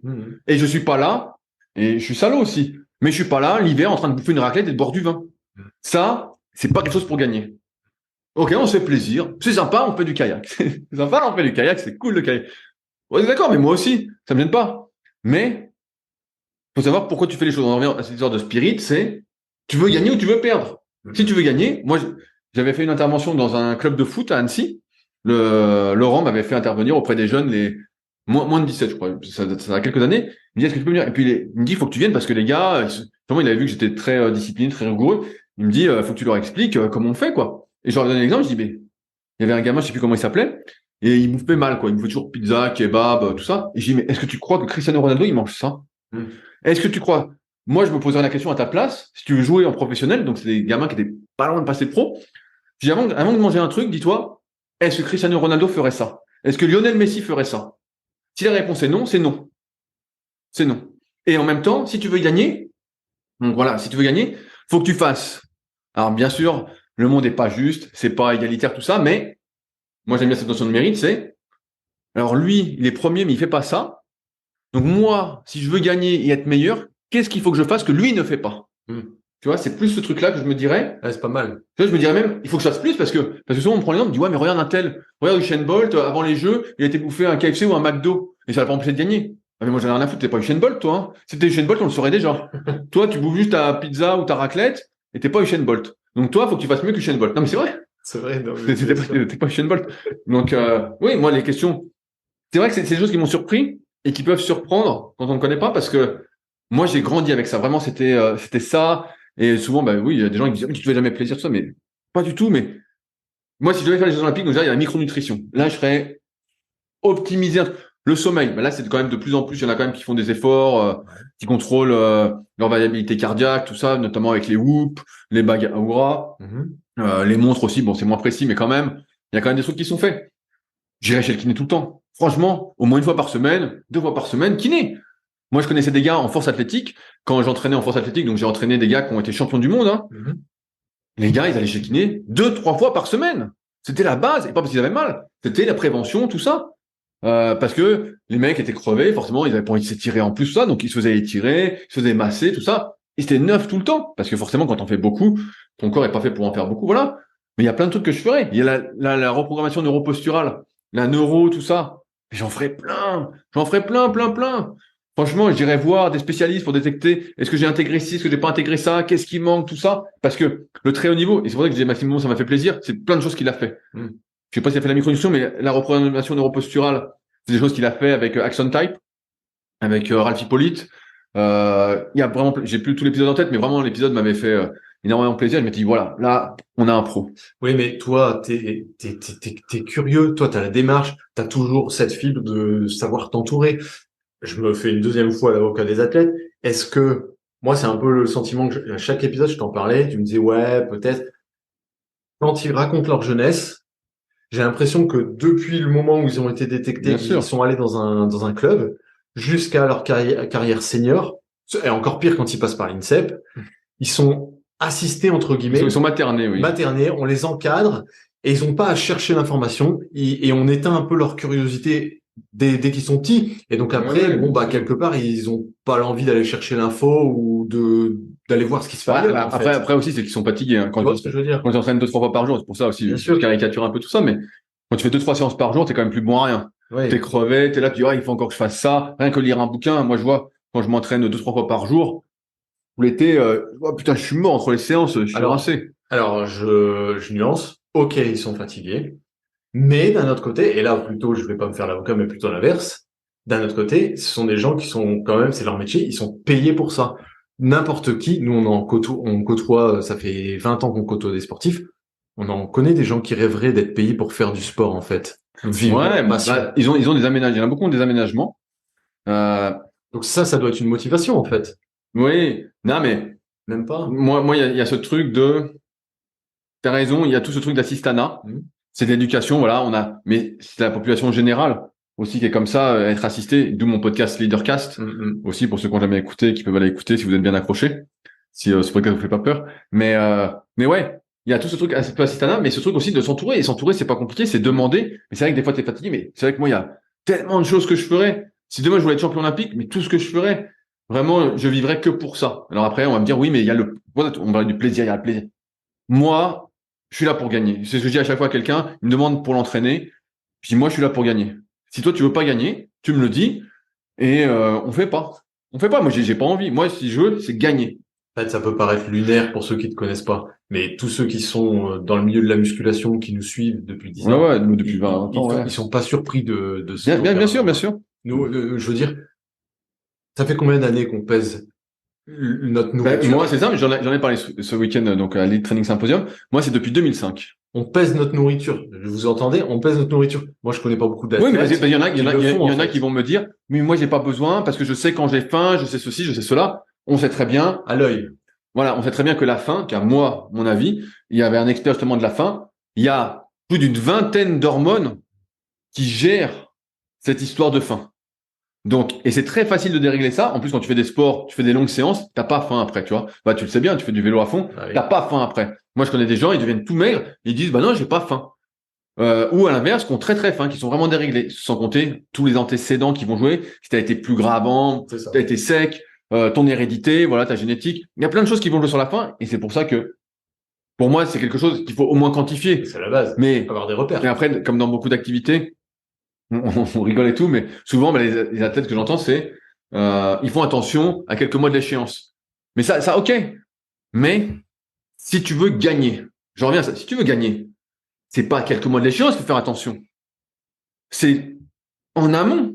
C'est les 4 ans avant l'Olympiade, c'est le truc. Si tu veux être la meilleure, tu veux n'avoir qu'à moi, pour moi, ce serait n'avoir aucun regret. Et si tu as bouffé une raclette, tu me dis, ça me fait pas de mal, ça me fait du bien. C'est pas vrai. Ça, c'est c'est un discours complaisant. C'est comme quelqu'un qui dit, oh, boire un verre de temps en temps, ça fait pas de mal. Bah si, mon vieux, ça te fait du mal. Ça te fait du mal. Mais tout le monde est complaisant et te dit, mais t'inquiète, on te brosse dans le sens du poil. C'est pas vrai. Oui, mais s'ils ratent l'échéance, ils n'auront pas de regret pour autant. Ils vont pas dire, ah, c'est peut-être mon hygiène de vie. Oui, mais c'est pour ça. Moi, je suis vraiment dans cette optique. Ce spirit, moi, je suis là pour gagner. Et c'est pour ça que je suis tout le temps en train de me former, de poser des questions et que j'ai eu ce podcast aussi. Et que je pose des questions dans d'autres podcasts, sur des trucs. Parce que je veux comprendre les choses et je veux pouvoir, et même si je passe à côté de certaines choses, évidemment. Mais si je savais tout ce que je sais maintenant, quand j'avais 18 ans, bah, c'est sûr que ça aurait pas été la même chose. Mais ouais, j'ai l'impression que des fois, certains font du kayak un peu par dépit, tu vois. C'est un peu le truc, on a commencé au bon moment, on est assez doué, on est dedans, c'est confortable. Tu disais, il y a des aménagements avec des entreprises pour s'entraîner, il y a des aménagements avec des sociétés d'État, on va dire ça comme ça, qui donnent un salaire sans contrepartie, qui font des contrats, et voilà. Et c'est vrai que c'est la belle vie, tu vois. Je crois que c'est Didier Vavasseur qui disait, je lui dis pourquoi tu continues à ce moment-là, un coup dans sa carrière, il dit bah écoute, je fais du kayak, ça me faisait plaisir, j'étais payé en même temps, voilà. La fédération paye aussi? Je sais pas. Je sais pas. Moi, je me souviens qu'à la Fédé de Force, quand tu étais athlète de haut niveau, tu étais sur une liste. Le comité régional donnait des sous. Il y a plein de gens qui donnaient des sous. Bon, après, dans le kayak, il y a quand même pas de pognon. Faut le dire. Il y a de moins en moins d'argent.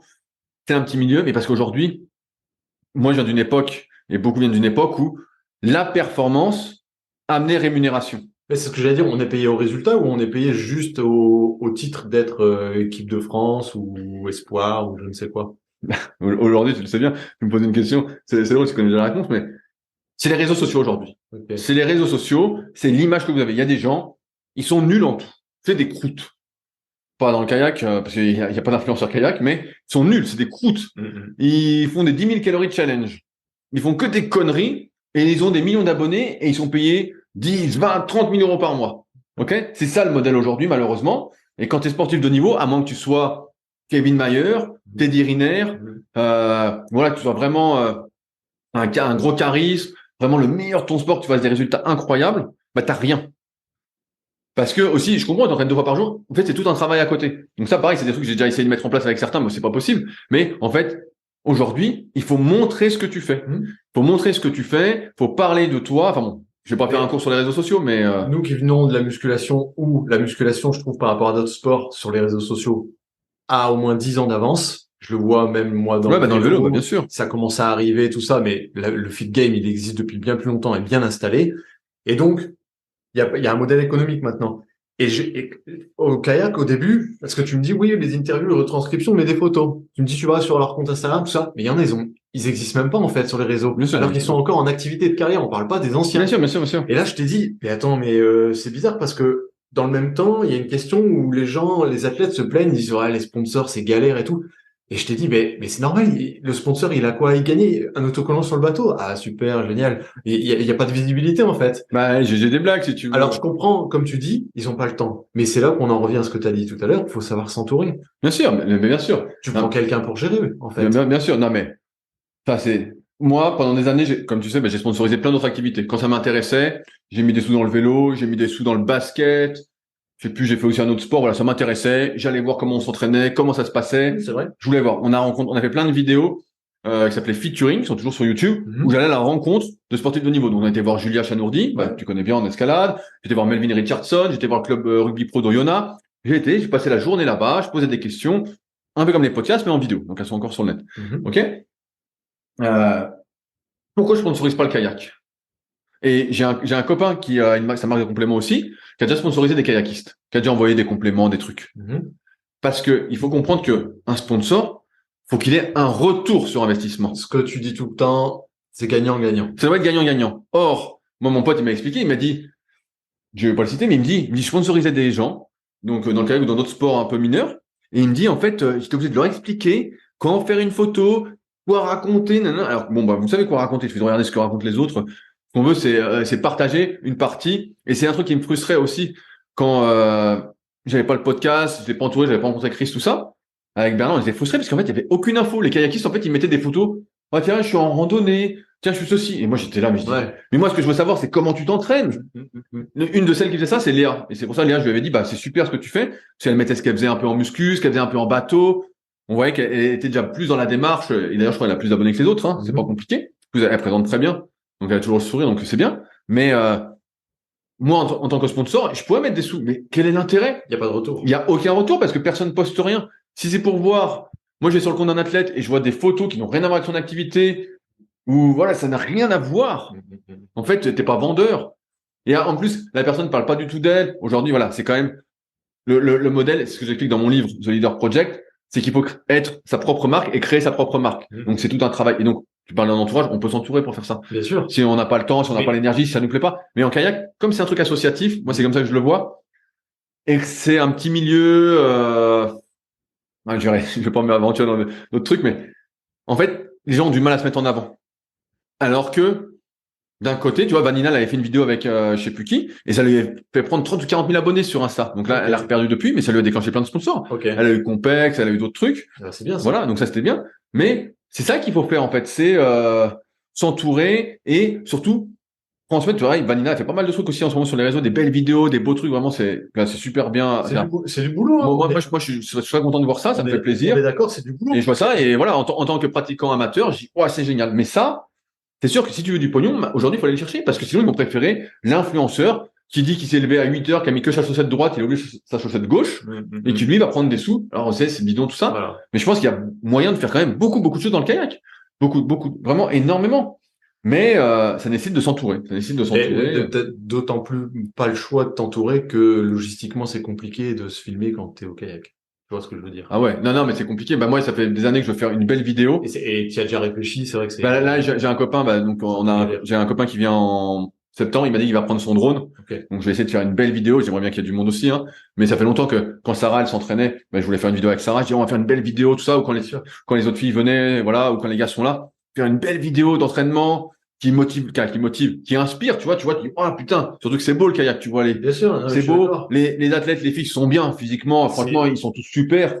Donc, du boulot, ça se fait pas comme ça, il faut s'entourer, mais comme tu dis, il y a un retour sur l'investissement. Ah oui, il y a un retour, mais c'est comme tout. S'il te faut 10 ans pour être bon au kayak, bah là, avant que tu sois bon, avec les réseaux, voilà, il y a quelques cheat codes, mais voilà, il te faut 2-3 ans de suite avant de décoller. Et comme tu dis, après, quand tu vas démarcher une entreprise, un sponsor, t'as, entre guillemets, un book, tu vois, tu peux lui dire. Bien sûr, tu dis, bah, regarde ce que je fais. Voilà. Moi, avec mes 70 000 abonnés sur Insta et mes plus de 100 000 sur YouTube, je vais voir n'importe quelle marque. Si c'est en rapport avec la muscu, j'ai des trucs gratos. Ou je peux même négocier un peu d'argent si j'ai envie. Bon, ça m'intéresse pas parce que j'ai tous les trucs à côté.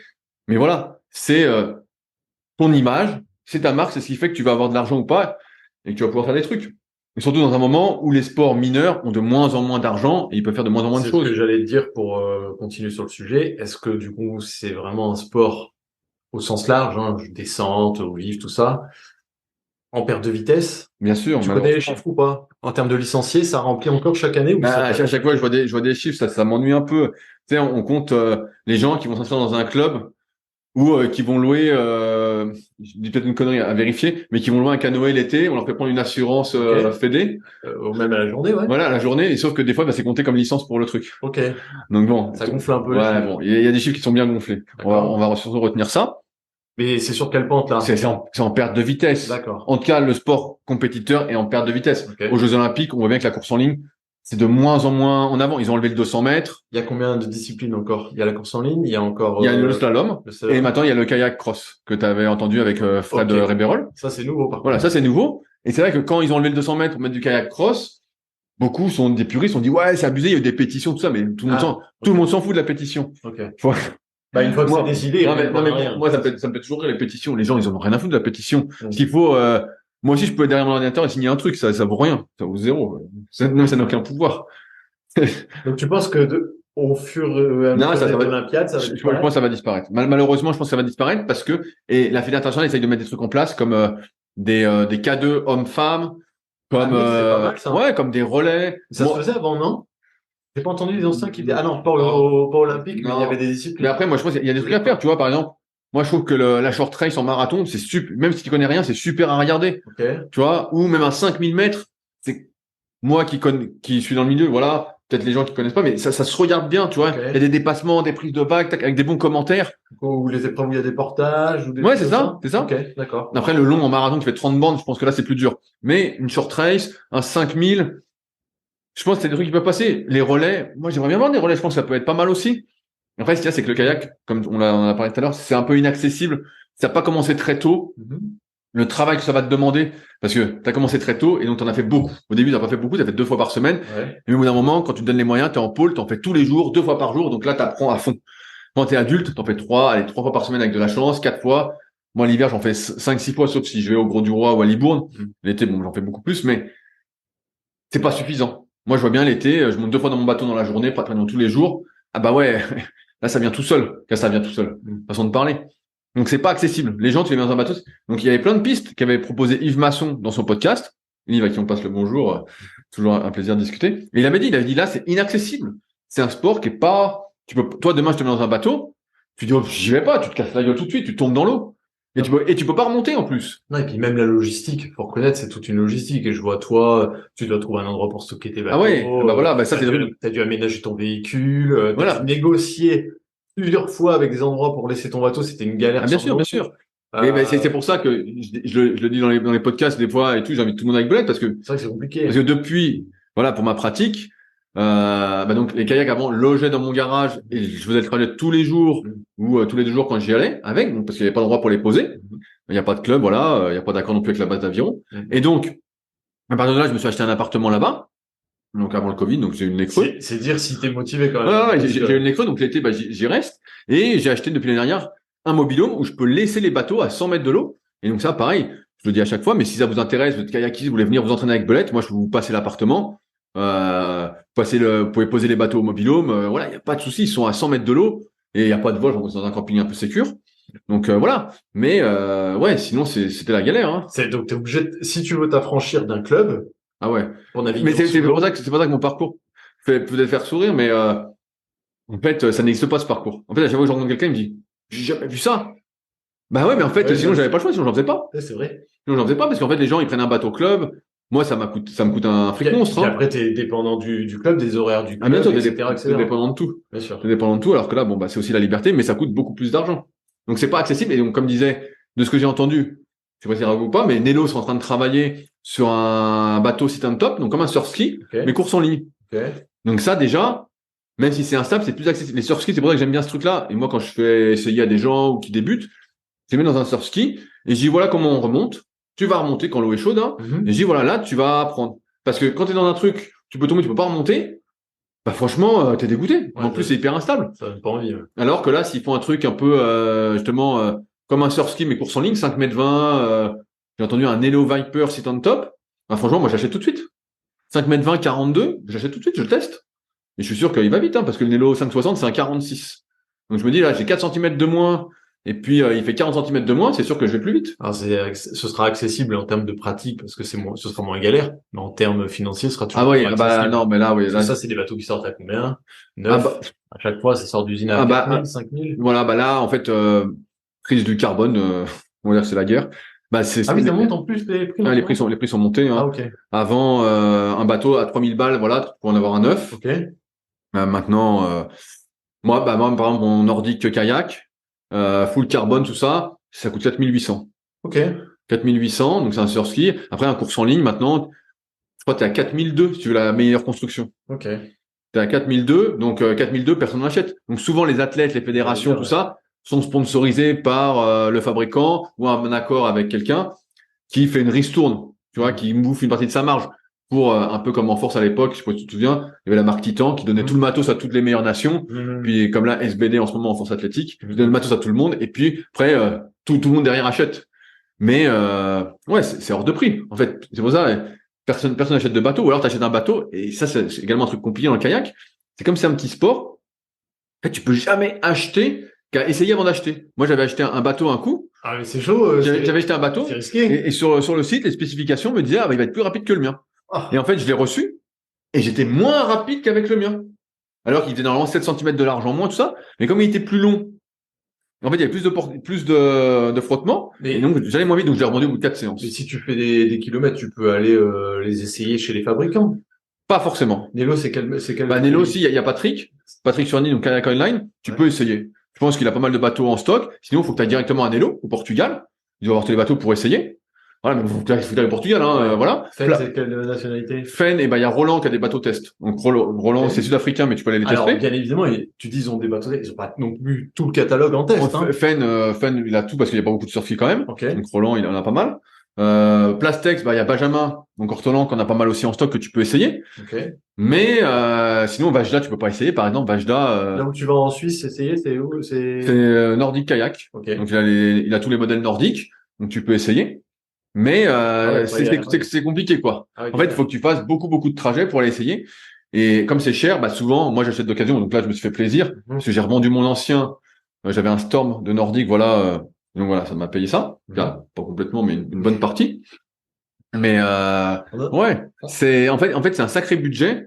Et c'est vrai que comme tu dis, moi je suis archi motivé. C'est vrai qu'on dit ça. Moi j'ai l'appart, j'ai le mobilhome, j'ai les kayaks là-bas, donc je peux en poser, je pense, une bonne douzaine si j'ai envie. Non mais c'est incroyable. Moi qui te connais depuis 15 ans, je sais plus. J'ai vu l'évolution. Et jamais on m'aurait dit, il va lâcher un jour la muscu, il va arriver à une muscu l'été, 2 muscu l'hiver. Jamais je l'aurais jamais cru. Et là, t'as trouvé une passion qui te passionne plus, qui a réussi à te faire décrocher. Ouais, mais parce que je progresse aussi. Bien sûr. Et t'as mis tellement de choses en place que, bon, je pense qu'on l'a compris à travers cette interview. C'est pas demain que tu vas arrêter. Non, non, là. T'as encore un bel avenir dans la discipline. Ouais, un bel avenir, je sais pas, mais disons que j'ai encore un peu de marge de progression cette année. Oui. L'année prochaine, je suis un peu mitigé parce que c'est un peu là, j'arrive à la limite de l'investissement. Où je vois que là, maintenant, l'année prochaine, cette année, voilà, je vais battre tous mes records. Mais pour progresser après, c'est plus. Il faut que je fasse plus. Il faudra passer un cap. Il faut que, si j'ai envie, parce que voilà, c'est toujours la question, c'est est-ce que je suis prêt à tout sacrifier alors que j'ai rien à gagner? Est-ce que je suis prêt? Est-ce que je suis motivé pour m'entraîner 12 fois dans la semaine, toute l'année? Donc, c'est-à-dire pas être ici en France ou peut-être au Gros du Roi, 3-4 mois dans l'hiver. Ouais. Voilà, y aller à fond. Donc, c'est encore un sacré budget, hein. C'est pas, voilà. Pour aller plus vite, pour ne rien gagner, parce que bon, voilà. Comme je disais, moi, je vois bien que j'ai commencé trop tard. De toute façon, j'ai pas de finesse. Voilà, donc je suis pas un type fin. Donc, dans mon cas, je suis pas un type fin. Moi, j'aime bien contrôler tout ça. Donc, même si voilà, je suis de plus en plus fin, il n'empêche que j'ai pas ce truc-là. Donc, moi, mon truc, ça va être de m'entraîner avec les meilleurs vétérans. Voilà, de retourner voir Ronan, peut-être d'aller voir Olivier, d'aller voir Florent, d'aller voir Nico. Voilà. Et puis voilà, faire des rencontres, m'amuser, m'entraîner, parce que j'ai toujours ce spirit. Moi, je fais une séance. Quand je fais une séance, c'est pour gagner. Sauf si c'est une séance cool. Mais même si c'est une séance cool, je suis là, je pense qu'à la technique. Des fois, je dis au gars, tu penses à quoi techniquement? Et je me souviens d'une réponse d'un gars qui m'entraînait, il me dit, je pense à ma femme, mes enfants. Non. Ah, rien à voir. Et je lui dis, tu penses pas à comment tu rentres la palle dans l'eau, ta main sup, quelle hauteur, le pied, quelle rotation. Et alors que moi, je suis tout le temps en train de ça. En fait, il y a aucune séance où je pense à autre chose. Ah, mais tu passes pour un ovni, en fait, si tu racontes ça. Non, mais parce que eux, ils l'ont déjà fait, mais pour eux, des fois, c'est automatisé. Ah, ok. Après, je suis newbie, donc je vais me permettre de critiquer, mais moi, j'ai l'impression que la technique, elle est jamais automatisée complètement. Il y a toujours un truc à gagner. Tu vois, c'est pour ça. Des fois, dans des podcasts, il y a eu des trucs où les gars, ils disent, non, pas la technique, c'est que le physique. Je me souviens d'un gamin que j'avais vu et tout, et je le vois pagayer, je dis, ton entraîneur, il donne des conseils de technique et tout. Il me dit, non, il mise tout sur le physique. Je sais pas, moi, je vois Tom Lipscher, je vois Jacob Schoff, les deux Allemands, et les mecs sont sans arrêt dans la technique, et tu les vois, c'est beau, hein. Tu dis là, tu vois Tom Lipscher, tu dis, ça, c'est beau. Tu vois Balint, tu dis, ça, c'est beau. Tu vois, mais ça, c'est du travail technique perpétuel. Et des fois, j'ai l'impression que ça, c'est un peu minimisé au profit du physique. À un moment, le physique, c'est comme la muscu, on disait tout à l'heure. Voilà, t'as telle force en muscu. Si c'est pour gagner 5 kilos de force en un an, ça sert à rien. Voilà, ça sert à rien. Tu fais des efforts pour rien. Si sur l'eau, on dit voilà, il faut plus de VMA. Bon, ça fait 10 ans que tu t'entraînes, ta VMA, c'est fini. Voilà, faut comprendre ta VMA. Si t'as 15, si t'as 15,2, ça va rien changer. Voilà, ça sert à rien. Voilà. Par contre, ce que tu peux gagner, c'est toujours techniquement. On voit bien que plus tu pratiques quelque chose, plus tu gagnes, on va en course à pied ou en vélo, en économie de course. Oui, c'est ça. Et ta technique, elle peut toujours s'améliorer. Et ça se joue à rien. Tu mets ta paillette 2 cm plus loin devant en étant dans une position de force, pas en penchant sur tes genoux et en n'ayant plus aucun gainage, quoi. C'est 2 centimètres que tu gagnes à chaque coup de pagaie. Donc c'est toujours ça de gagner. Donc je pense qu'il y a beaucoup de trucs à faire de ce côté-là. Mais après, c'est mon avis de newbie. Donc bon, ça va vraiment à prendre avec des pincettes, mais je pense que c'est minimisé. Et ça, vraiment, bah, tu vois, en Nouvelle-Zélande, ils ont un site, là, je sais plus comment il s'appelle, j'avais partagé un coup.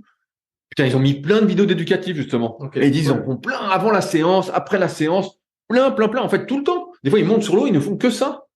Pour être à l'aise dans le bateau, pour être stable dans le bateau, pour pouvoir transférer. Et, mais ça, c'est parce que quand tu fais ça, moi, c'est pas des séances qui me font plaisir aussi, mais, puis là, le Wayford, j'en fais pas, mais sinon, j'en fais toujours un petit peu, et j'en fais même un peu toujours, mais, check que, ça, c'est pas une question de plaisir, ça, tu fais ça si tu veux gagner.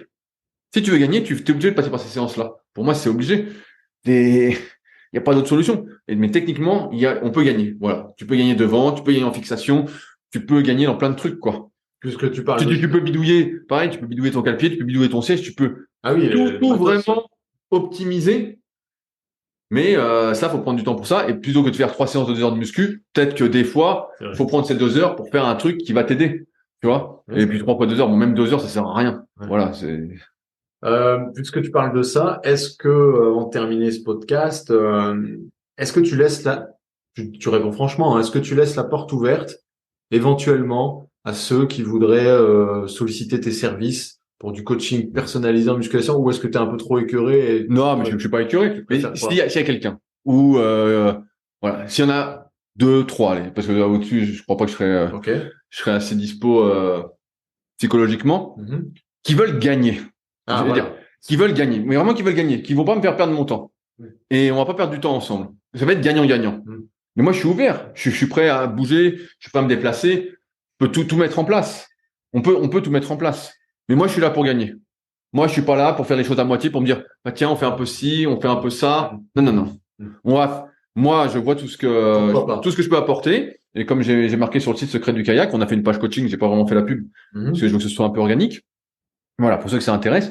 Mais moi, on va tout tester. Je vais tout tester. Et quand je ne saurais pas tester, on va aller voir des pros que je connais, qui sont hyper compétents, et ils vont regarder. Tu sauras les rediriger. Voilà, ils vont faire ça, on va aller faire ça, et on va se dire, voilà. Mais, qui est motivé pour gagner? C'est ça. Ouais, pour vraiment gagner. Faut être conscient que si on signe avec toi, si on fait équipe avec toi, c'est la méthode de Philippe Lucas, c'est ça? Non mais bon, c'est pas pour 2 mois. Non mais presque. C'est pas pour 2 mois, et en plus faut qu'il y ait un feeling psychologique aussi. C'est pas pour le plaisir. Pas parce que l'entraînement, je rigole de fou sur la psychologie, mais il faut que ça passe. Oui. Parce que moi je veux pas m'investir. C'est pour m'investir vite fait. Oui, ça m'intéresse pas. Ah, oui. Ça, je préfère rester chez moi et je prends plus de plaisir dans les coachings à distance que je fais en muscu. Voilà. Avec des gens qui ont des contraintes, mais voilà, qui font déjà presque millimétrés, qui sont déjà dedans. C'est vrai. Ok, qui font des petits écarts, des trucs comme ça, mais ils veulent pas devenir champion olympique, donc ça me gêne pas. Mais voilà, s'il y en a qui sont intéressés, moi c'est pour gagner. Sinon, je préfère pas le faire. Et voilà. Et après, il faut avoir aussi le truc que je vais pas faire ça pour l'argent parce que je vois bien que personne a un dessous, mais ça a un certain prix quand même. Moi, je vais pas prendre des heures et des heures si c'est pour 100 balles. Voilà, si c'est pour 100 balles, je peux pas. D'un point de vue, parce que comme on l'a dit, moi je veux m'entraîner aussi. Et puis j'aime bien écrire des articles, j'aime bien m'enseigner, parler avec d'autres gens, tout ça. Donc ça va me nécessiter du temps, c'est-à-dire que ça m'enlève d'autres choses que je peux faire. Donc moins d'élèves par exemple en coaching à distance. Donc ça veut dire pas donner de cours pour les futurs coachs en BPGEPS ou pas faire de conférences. Bref, ça m'enlève des trucs. Donc voilà, faut aussi avoir un peu de budget en rapport de ce que moi je vais m'investir pour gagner. Mais ce qui est sûr, c'est que ça va changer les choses. Ça va changer les choses. En tout cas, on va se poser des questions et on va essayer d'y répondre avec des choses qui, de ce que j'ai vu, sont pas mises en place en fait. Sont pas du tout mises en place. Ok, c'est dit. Quel avenir pour ce podcast là? Et ben là, c'est le 100e épisode. Je m'étais dit, voilà, 100 épisodes, ce serait bien et je ferai le dernier. Dans l'idée, il y a quelques personnes que j'aimerais encore avoir sur le podcast. Déjà, attends. Avant de parler de l'avenir, juste une petite question pour le passé. Est-ce que tu as galéré quand même pour avoir des gens? Bien sûr. Non, mais ça a été dur. Hein, en fait, il y en a beaucoup qui me disent j'aimerais bien un tel, mais en fait un tel il veut pas. En fait un tel, je travaille au corps. Je le rencontre, je dis tiens, on ferait pas un truc, tout déjà, ça. Quand t'as le contact, déjà. Voilà. Donc des fois j'appelle, je laisse des messages, on me répond pas. Et puis bon, vous avez compris, moi je m'acharne. Hein. Le relou, quoi. Ouais, mais je laisse pas tomber, donc je relance. Ouais, message, SMS, WhatsApp, téléphone, Facebook, mail. Donc voilà. C'était compliqué. Je teste plein de trucs différents. pour essayer d'avoir. Donc voilà, non mais c'est pour ça que à la fin on en mettait plus qu'un toutes les 2 semaines, parce qu'en fait j'arrivais pas à avoir les personnes. Et là pareil, j'ai une liste, mais il y en a plein qui veulent pas passer sur le podcast. Je sais pas trop pourquoi. Moi encore une fois ce podcast, comme j'ai dit au début, c'était pour mettre aussi en valeur les gens. J'ai des questions, mais j'essaye aussi de mettre en valeur les gens. Bien sûr. En posant des questions, voilà, sur leur expérience, tout ça. Je suis pas là pour parler des problèmes fédéraux, je sais pas quoi. Moi, j'en ai rien à foutre de tout ça. Ça m'intéresse. Moi, ce qui m'intéresse, encore une fois, c'est l'expérience de chacun. Pour moi, c'est ça la légitimité de chacun, c'est son expérience.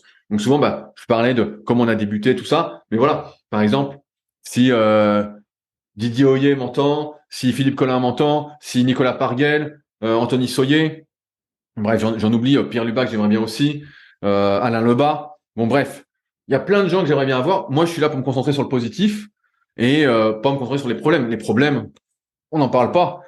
Et voilà, ça me concerne pas, et ça m'intéresse pas. J'aimais beaucoup les anciens que tu interviewais, 70, 80, même 90, parce que c'est, une fois tu l'as dit, c'est l'héritage aussi. Bien sûr.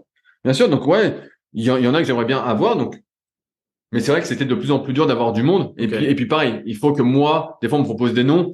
J'ai rien contre les personnes qu'on me propose et tout, mais faut que j'ai des questions qui m'intéressent. Moi, c'est pas un podcast non plus historique. C'est un podcast, comme on l'a dit, je pose mes questions parce que ça m'intéresse. Et je pense que cette personne a des choses à m'apprendre et à apprendre aux autres. Et je me dis, c'est intéressant. Bien sûr. Je me dis, voilà, c'est bien.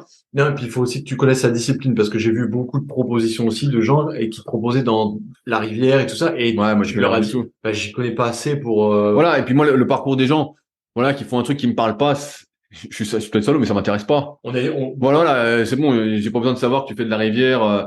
Et puis que tu fais ci, tu fais ça, ça me parle absolument pas. Et c'est pour ça que j'étais content de l'initiative de Cédric Joly, qui avait lancé son podcast sur le slalom. A priori, il a arrêté, c'est con parce que c'était bien. Qui s'appelait Culture Slalom, je crois.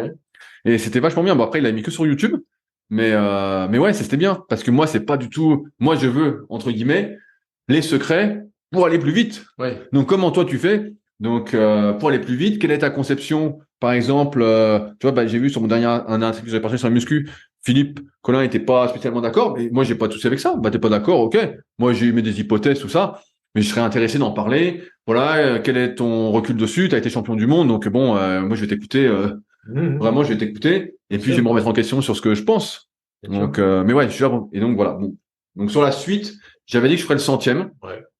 J'ai quelques noms, voilà, que j'aimerais bien faire, mais je vois bien que je peux pas tenir, même un épisode toutes les 2 semaines, ça passera pas.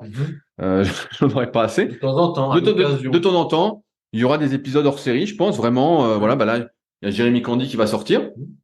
Donc ça va être cool sur son périple en Afrique du Sud. Donc ça va être génial. Sur des sujets très précis. Voilà. Pas des interviews de. Voilà. À moins que j'ai ceux que j'ai dit. Voilà. C'est ça. C'est sûr que Didier Hoyer. Et puis ça se fera aussi au hasard des rencontres. Oui, en présentiel quand tu vas. Bien sûr. Quand je vais quelque part. Voilà, les rapports m'a parlé d'une fille hongroise qui est arrivée en France, tout ça, il y a quelques années. Moi, ça m'intéresse de savoir comment ça se passe en Hongrie. Après, je vais essayer de me déplacer aussi. Voilà, comme j'ai fait un peu cet hiver, peut-être à l'étranger, je sais pas trop encore. Mais ouais. Sur des sujets précis, sur une conversation qu'on pourrait avoir, on laisse tourner. Et c'est pour ça que la suite pour moi, et j'avais déjà commencé à le faire dans certains épisodes, c'est essayer d'ouvrir le truc. C'est essayer d'ouvrir un peu le podcast, d'amener des réflexions. Et je vais changer le nom du podcast. Donc ça va s'appeler Secret du sport, le secret du kayak. Et donc là, je vais interviewer des gens dans d'autres disciplines, savoir comment eux, ils s'organisent. Donc que ce soit le triathlon, là j'ai fait un peu le roller aussi, donc j'en ai un peu d'avance. Comment ça se passe dans la fédération de roller. Donc moi j'y connais rien du tout, ça m'intéresse. Un truc sur l'iso inertiel, parce que pareil, a priori c'est pas utilisé en kayak et moi je pense que ça a beaucoup d'intérêt. Dans le trail, l'aviron, bref, dans d'autres sports, et des fois sur des sujets très spécifiques. Et je tease l'épisode 3, je crois, avec Tristan, non, 2. Oui, c'est le 3e. Le 3e.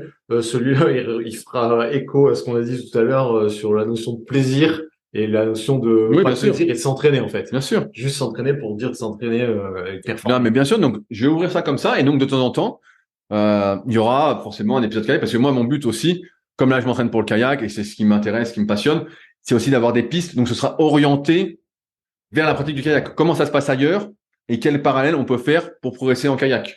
Donc, voilà, je vais ouvrir ça. Donc, j'ai plein de copains, de toute façon, qui sont très spécialistes dans leur domaine. Donc, comme je disais tout à l'heure, que j'emmènerai volontiers voir ceux qui veulent gagner en priorité et avec qui mon discours parle, hein, évidemment, avec qui on est sur la même longueur d'onde. Mais ouais, on va ouvrir ça comme ça. Je sais pas si on retranscrira, par contre, les interviews à l'écrit. Je me tâte encore là-dessus. Il faut monter un site, tout ça. Non, on mettrait sur le même, mais je sais déjà un peu de référencement, mais bon, ça c'est un peu de SEO. Okay. Mais voilà, ça va être secret du sport, ça va commencer bientôt et ce sera un peu différent. Et justement, on se posera des questions.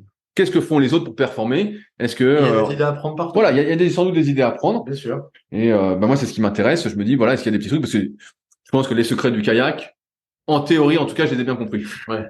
En pratique, bon, il me reste pas mal de boulot, mais en théorie, j'ai bien compris. En tout cas, j'invite tous ceux qui auront l'occasion de te croiser sur un bassin, lors d'un championnat, une compétition ou autre, on sait jamais. Si on te croise quelque part sur un pôle, sur une rivière, et puis, faut pas hésiter à venir te parler. Bien sûr, à venir parler. Et pareil, s'il y en a qui ont des choses à dire dans les podcasts, qui veulent faire un podcast ou quoi, n'hésitez pas à m'écrire. Il y en a quelques-uns qui m'ont écrit durant ces 3 ans.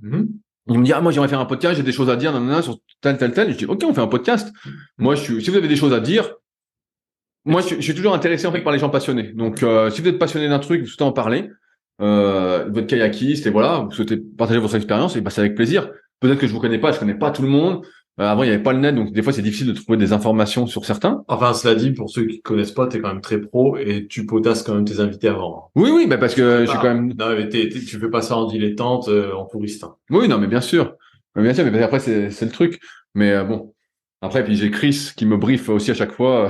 Ah oui, aussi. Il me briefe. Quand je dis, la mémoire de ce sport. Tu peux me briefer, il me briefe, il me fait un pavé. Je dis, OK. Je dis, bon, voilà, ça marche. On sait déjà que dans les hors-séries, il finira par y avoir. Oui. Déjà. S'il veut bien parler, oui. Après, c'est toujours pareil. Faut me poser le micro et puis discuter normalement. Voilà, exactement. Voilà, mais c'est sûr qu'il y a pas de pression. Encore une fois, c'est ça le truc. Je finirai peut-être là-dessus. C'est quoi? Il y en a beaucoup des fois qui me disaient non pour le podcast. Mais je suis pas là pour remuer la merde. Bien sûr. Je suis plutôt là pour essayer d'avoir des nouvelles pistes de réflexion, les partager avec ceux qui écoutent aussi.